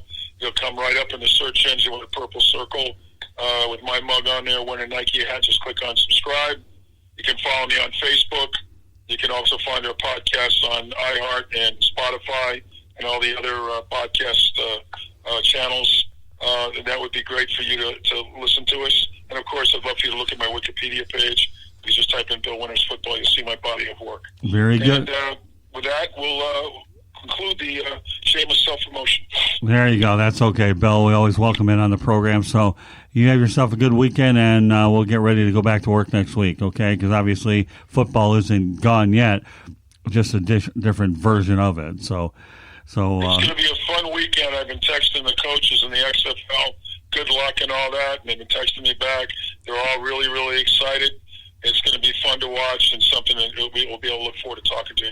Well, over the course of the season. Yeah, well, our next show is going to be a football show, so we'll definitely have some preliminary thoughts about what's taking place over the weekend. So, all right, Bill, once again, thanks for being on the program. We'll talk soon. Have a good night, Bill. Thanks, Bill. Good night. Good night, Candy. Well, obviously, the contention that you have there, about what he said, you probably kind of hope doesn't come to fruition. I think the Bucks. I think he was right on though. They've really rested some of their players and they've sat them, much to the dismay of some of the other teams in the league. You know, especially some of the fans that probably wanted to go out and see like a Giannis, and they have rested him. And whether you agree with that or disagree with that, it's a long season. It's hard on their bodies, and if they can rest them so they're more in shape and playoff ready, the better they are, the better off they are. Well, again, there's a lot of different ways to look at that, Candy. You know, do you try to pace these guys? Listen, you know what? With the record that they have, you know, Mike Budenholzer is certainly doing what he's got to do to keep his guys fresh. The thing I don't like about the NBA playoffs, and I've never have liked it, is they drag out so long. They really do. But, you know, this is the climate that they're in. So if you can get away with monitoring your players' minutes for the sake of the marathon, then unquestionably you have to do it. So my question to you, Scott, is if you don't like the current playoff format, would you be in favor of a playoff format that's more like NC2A? This, you know, Sweet 16 final. No, my only problem with the NBA playoffs, Candy, is that they drag out over 2 to 3 months. Well, how would you shorten it? Well, I certainly wouldn't play one game every 3 days. You know, maybe once every couple of days. But that's all done, Candy, because of TV is what it's done. Don't they play a couple games and then have a couple days off for traveling? Yeah, well, you know, when you consider that versus the way the NHL piles their games in a little bit quicker. But the NBA does it to drag it into June. It's the oldest trick in the book for the NBA, Candy, is that they'll go ahead and try to keep themselves in the news because then the draft is just 2 weeks after the NBA finals. And I get it. Doesn't mean I got to like it. But, you know, that's how they go about doing it. Unlike the NFL, the season's over. You got 2 or 3 months to the draft. To me, I just think that the NBA playoffs are too long. I understand. I get it. Doesn't mean it's going to change. No, it won't. No one, Adam Silver, he'll find a way to go ahead and try to do different wrinkles with it for a sport that, in my opinion, is still known for just being way too much drama. But it's a business, and they're making money, and that's the bottom line. As long as they're making money, they're going to keep doing it. Yeah, but the television ratings are down. I understand that, but they're still making money, right? Well, I guess so. So, all right, so let's talk about a potential Miami Heat, Milwaukee Bucks matchup. How would you size that up? I mean, Andre Iguodala was a very important piece at the deadline. The Heat did get better. I agree with that. Coming in late like this, they'll have some growing pains getting used to playing with each other. You know, we tend to think it's easy to just, you know, fly right in and, I'll be an important factor in the game. But there's growing pains, too, and they got to get used to each other. They do have a little bit of time, being that it's the beginning of February. It would be a good matchup. I'm not going to lie to you. I'm not going to say either one team is going to roll over the other one. I think it could be some good basketball, and that's, I think, one of the things that we've been lacking in some of the playoffs as of late on the basketball side, that there have been more teams that were too dominant of the other team. Well, I'll tell you what, it got a little bit more interesting in Los Angeles, so as if the Lakers and the Clippers needed any more build-up. Now it looks like what some of the moves that the Clippers are making. Just think about this, Candy. If Kawhi Leonard pulls off the trifecta, you win one in San Antonio, you win one in Toronto, and of all places, the most feudal franchise ever in NBA history, albeit Donald Sterling's not involved anymore, the Clippers win. If that isn't a Hall of Fame induction, then you tell me what one is. I agree. He's a good player. Yeah, I mean, can you imagine? He's not normally put in the sentences of the compared to like the LeBrons or Michael Jordans, but look what he's done for those different franchises. Right. You know, LeBron let's face it, LeBron took his talents to South Florida. Right. But he wasn't just him. It was a threesome. Exactly. It was him and Bosch and Wade. I'm with you there. Then he went to Cleveland. Right. And it wasn't just him again. Whereas really when Kawhi went to Toronto, it really was just him. Oh, yeah, good points. Good points. So it'll be interesting now LeBron that he went... James, what he did in Cleveland for his one championship, knowing he had to pretty much carry the team, carries more weight to me than what he had to do in Miami, where he had a much better supporting cast. That much I'll say. But you are dead right about Kawhi Leonard, though. This guy here, wherever he's gone, he's been a winner. Mm-hmm. Any of those Clippers players that are whining about him having load management, get a life. Get a life. Because this guy has the rings and the hardware. And they've become more relevant. Yeah. People are taking notice again at the Clippers and saying, okay, they're a team to reckon with and a team to watch out for. Oh, yeah. I mean, I don't care about Paul George. I don't think he's a fraction of the player that some of these other guys that have been paired up with. Is he a complimentary piece to Kawhi? Oh, yeah, I'd say so. But Kawhi Leonard stepped up and single-handedly beat the Bucks last year in the playoffs. And then what he did to a heavily favored Golden State Warriors team goes beyond the imagination that they were big underdogs, but don't tell that to them. I agree. The Clippers have definitely improved themselves over the years. A couple years ago, the Who? Yeah, right. No, I'm with you. But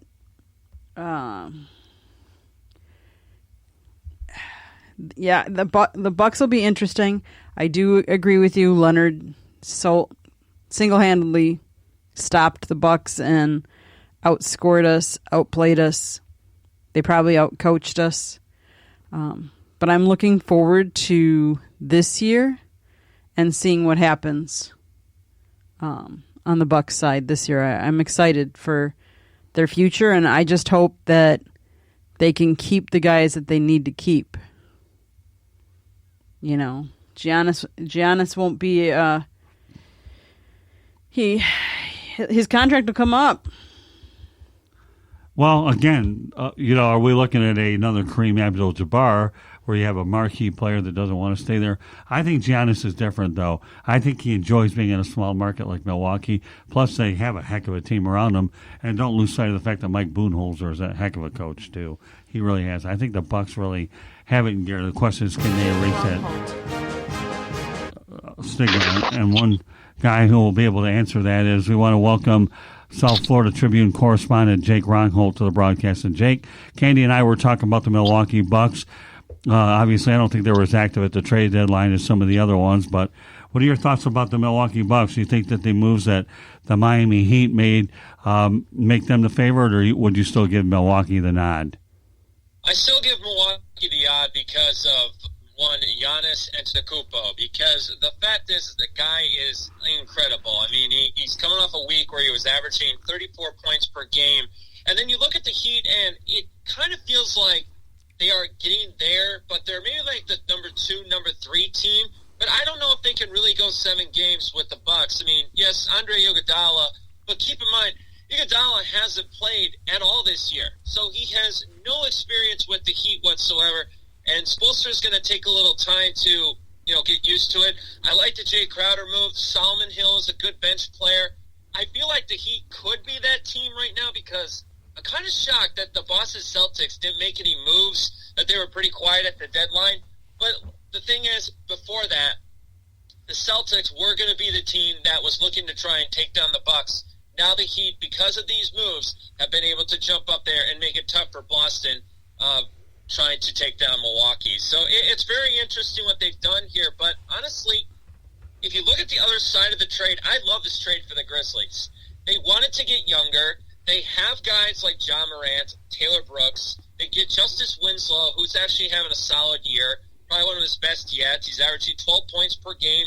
He's going to be able to bring up a little more energy on that bench. That's going to help him out. Deion Waiters is okay, as long as he doesn't get busted off the court. I mean, otherwise right. He'll be okay. And then James Johnson, he's a good veteran guy. So overall, that was probably my favorite trade of the day. But a team like the Miami Heat, if you want to make it tough with the Bucks and the Celtics, you had to make this move. Great job by Pat Riley. Oh, yeah. Yeah, well, not only was it a great job by Pat Riley, you alluded to it, so I'm going to continue with it, Jake. It takes a lot to get suspended in Miami, and Deion Waiters definitely did that. So just to go ahead, because the Heat are one of the most solid franchises out there. You can't play for Pat Riley and Eric Spoelstra and Mickey Arison, who's one of the best owners in basketball, then there's a problem. Just getting rid of Waiters was good enough, let alone at an experienced hand like Andre Iguodala certainly is a feather in your cap. But you're right. I think the Milwaukee Bucks right now in the East, I don't think that they're overextending Antetokounmpo, and they're pretty good, but they just have to shake that stigma that they're not just a great regular season team, but indeed a playoff team. And to take it a step further, the Toronto Raptors have quietly a 12-game winning streak, so I'm not so sure I'd count them out totally either. Oh, no, I actually think that is the second. I actually think that is the third team. I feel like the Raptors are just under the radar, just like last year. Yeah, they don't have Kawhi Leonard, but Pascal Siakam has taken a step forward. He's probably been one of the top players that nobody is talking about. I mean, Nick Nurse, look at the record. I mean, last year he only lost 14 games. This year he's getting around that 15, 16 game range, and it's kind of crazy the way Nick Nurse has been able to be pushed into this role and do such a good job, and they've been able to keep that bench strong. And, I mean, you win 12 in a row. I mean, you're down last night to the Pacers. You're going into the fourth quarter, and a lot of teams would have just quit. They would have just said, we'll get them next time. We'll be fine. No, the Raptors said, we are at home. We are going to win this game, and they pulled it out beautifully. I mean, I watched the highlights this morning. I was just flabbergasted just how well-structured the Toronto Raptors have become, but nobody is talking about them in the Eastern Conference outside the Milwaukee Bucks. So my question to you, Jake, is this, okay? Obviously, Nurse won a championship with Kawhi Leonard, but would you say this year is a better coaching job than the one that he had last year when they won it all, considering he lost his marquee player and everybody counted him out for dead? No doubt, because Siakam was not having actually the best NBA Finals that you could have. That was all Kawhi Leonard. The only reason that the Raptors were able to get to the NBA Finals was because of the play. I mean, Kawhi Leonard was the best basketball player in the playoffs last year, and he proved it again, and he's going to do it again in the Western Conference. Pascal Siakam was having some issues in that Finals, but then in the last two games, he really stepped up his game, and if you watch him, you can see the maturity around him. He's a leader, so whatever Kawhi taught him when he was there last year, Siakam has really taken it and gone with it. Yeah, I guess Kawhi Leonard to me last year played like Superman. And those tall buildings that he flew over were the Golden State Warriors, and he was playing above himself. I couldn't agree more. Yeah. Okay. It's great to see in the Eastern Conference, but the Western Conference, boy, that is interesting what has happened today. So. Great segue. Go for it, man. Okay. Well, honestly, I think that the bullseye was the Los Angeles Clippers. I know a lot of people, Bill Simmons of The Ringer did not like the move that, Marcus Morris is going to be part of this bench now for the Clippers, but take a look at the numbers that he has. I mean, this is a guy who was on the Knicks for crying out loud, and he was averaging nearly 17 points per game, 44% from the three-point line, and he's going to a defense that is fourth in the NBA. And even with that, they need a guy that's going to be able to shut down LeBron inside that low post and try and make those blocks happen off the high. He can make that happen. He could force those mistakes. I like what the Clippers did. I think they did a great job bringing in some good talent. They waived Isaiah Thomas after they got him from the Wizards. And they're set. They're ready. They got Lou Williams, who's one of the top 6 men in the NBA. They have continued to build up this depth in the bench. I think the Clippers did a great job. But I look at the future right now, and I'm excited to see what the Timberwolves and the Warriors did. Now, the Warriors decided to throw a flyer out on a very talented guy in Andrew Wiggins. But talking to a lot of Timberwolves fans, they were begging and pleading for the Timberwolves to get rid of Andrew Wiggins. They finally did, and they got their guy. This is D'Angelo Russell was a guy they were looking at during the summer before the Warriors snuck in and gave him $116 million. They are building now this Wolves team around Russell and around Karl Anthony Towns. I mean, the numbers don't lie, and I'm talking about the salary. He's going to make $27.3 million in 2020, 2021, 28.6, 2022, $30 million, and 2023 in his final year, 31.3, 37% in the three-point shots, and he's averaging an incredible on a team that is just terrible for the Warriors who don't have Stephen Curry or Klay Thompson or Kevin Durant. 24 points, and right now you can't say that the Timberwolves are, they're going to be in the playoffs this year, but they are setting up for the future with Cody Saunders as the coach going forward, and this is exactly what they needed to do to keep Karl Anthony Towns from running to another city. So, nice job by the Wolves, and as for the Warriors, now you got Wiggins, but you also have picks. Right. You got a 2021 first rounder and a second rounder, which was smart on their part because a lot of NBA draft enthusiasts are saying that this is going to be one of the worst NBA drafts. So now you're saving it up for 2021 in that first and second round. You can build around Curry, build around Klay Thompson, who will be coming back. And I like what the Warriors did. Honestly, I think that trade, that was like a win-win for both teams at that, but I think the Clippers won it in the Western Conference. All right, let's go back to what you said about the Timberwolves, okay? You Sure. And that's this. What better way to make your best player happy than bring on his best friend? And I actually applaud the move, too. I mean, now you don't have to worry about Towns wanting to skip town, pun intended, because you bring in D'Angelo Russell. Fresh start for him. Kudos to them. So my question to you is this, okay? What are your thoughts about the Pistons getting rid of Andre Drummond? I'm in agreement with what Andre Drummond said. And by the way, that was Brian Saunders, not Cody Saunders. That was the... That's all right. No big deal. Son of the late Flip Saunders. But right. Going to the Pistons, this pretty much just felt like, somebody kind of sneaking past you that you didn't want to talk to. It felt like that with the Cavaliers and the Pistons trade today. I don't know what they are thinking. Cavaliers are not really proving anything to me.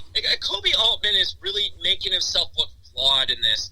I like Andre Drummond, but you're putting Drummond and Kevin Love together. Now, this is a problem, too. They were not able to move Kevin Love. This is the guy that they needed to move. He's the most expensive player. He's not making the plays that he needs to. This team is a joke. And now you bring in Andre Drummond, and now you're saying to Cleveland fans, okay, Kevin Love is only going to be here for a couple more months, and then we're going to build around Andre Drummond. Drummond is a very good basketball player, averaging 16 rebounds a game, but he's not going to be the guy to build around. He's a solid player, but he's not a spectacular player. I am on the side of him, though. The Pistons did not tell him. They didn't let him know he is their best player. And you're trying to tell me the Pistons couldn't tell their best player that has actually been keeping people in their seats when they go see a Pistons game is now gone, and he didn't even know about it. So I am on the side of Andre Drummond at this point. And the Pistons, they got peanuts. Basically, they got a guy who was selling peanuts with Brandon Knight, who averages 5 points, 33% shooting. John Henson, who is pretty much almost as old as me. He's 29 years old. And then you get a second-round pick. And here's the question, Pistons. That's a 2020 second-round pick. What are you trying to tell me? Are you going to go find somebody international? Are you going to try and make a trade? I mean, this draft, like I just said, is not very good. And when you get to that second round, you're going to sit there and go, what am I using this for? I don't know what the Pistons were thinking. I have no idea what the Cavaliers were doing. This just felt like, okay, next. Yeah, well, I'll give you a better analogy. Okay, you ready, Jake? Blind leading the blind. Yeah. Blind leading the blind. Okay. But, yeah, I don't know. I haven't really quite figured out what the Detroit Pistons are doing. All I can tell you is Stan Van Gundy set that franchise back 9 million years when he made that trade for Blake Griffin. Then again, he made it because there aren't too many superstar players that would go there via free agency. And now when you really look at everything and the sum of the whole and the whole, it's a joke. It really is. You know, I mean, I'm glad they at least kept Derrick Rose. He's having a decent year. I don't know. Otherwise, you probably can't identify them without a scorecard, because at that point, I think. And Andre Drummond, unfortunately, though, Jake, is a player who's really meant to play in the 1980s and 1990s. This era of basketball isn't suited for Andre Drummond. The last of the Joe Dumars picks that was good. It amazed me, too, that the Cavaliers and the Pistons made this move, but my Chicago Bulls stayed quiet with Zach LaVine. They had the golden opportunity to get rid of Zach LaVine and try and build this thing up and get some draft picks, and they decided to keep him around. I mean, they're a 19-33 team, and they're not improving anytime soon. So I was pretty shocked by that. But like I said, I felt like, you know, the Heat and the Grizzlies did a good job. I felt like the Clippers did. The Warriors and the Wolves, everybody else, it just felt like, okay, you're not going anywhere. You're building for the future. You're trying to do cap dumps everywhere you go. I understand. But this trade deadline, it was fun for a little bit, but, you know, just like a 2-hour movie, and nowadays, you kind of forget about it in T-minus 10 minutes. So where do you think Isaiah Thomas is going to go? I don't know. He only averaged 12 points. He was coming off the bench. According to my source with the Washington Wizards, he told me that, you know, Isaiah Thomas has been okay. You know, he's not the best. But when the Los Angeles Clippers, they make this trade with the Knicks and the Wizards, and the only thing they gave up was Jerome Robinson, who was averaging only 3 points. I mean, he's 6'4", 22 years old. But they took Isaiah Thomas, and then they said, well, we don't need you. We're fine. We got our bench player. You basically were just there, and now we're just going to waive you. So I would look at maybe the Jazz, maybe the Nuggets might give him another go. But, I mean, if he's really thinking that he's going to end up on a playoff team, I think he is dreaming.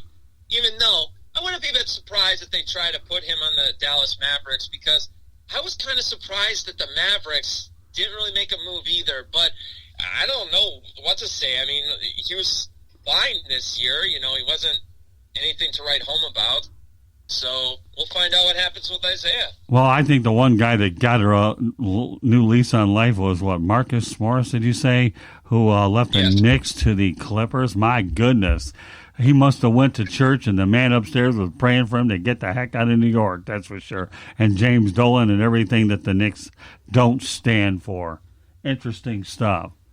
So I don't know. I mean, I don't know. I got all my people around here that follow this league. I only let them talk about it when they really have something on their mind, because I haven't been able to get interested in it for a while. But you know what?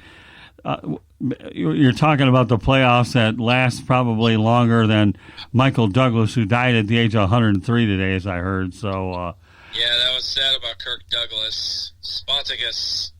Yes. Was it Kirk Douglas? I don't know. There's a Kirk Douglas. No, Michael's still alive. Oh, Michael's. Well, that just tells you what I know about Hollywood, except, yeah. Well, A. Douglas died at 103, so don't worry about that. So, Michael, don't rest in peace, because you still get to breathe. Kirk Douglas, well, you've had one heck of a run. And as far as I'm concerned, Kirk, you lasted as long as what it takes to the NBA playoffs, because they last forever, too. No, I couldn't agree more. But, I mean, after this trade deadline, I kind of sat back and said, okay, I'm excited to see what the Clippers can do, the Heat, if the Grizzlies can, you know, squeak in there.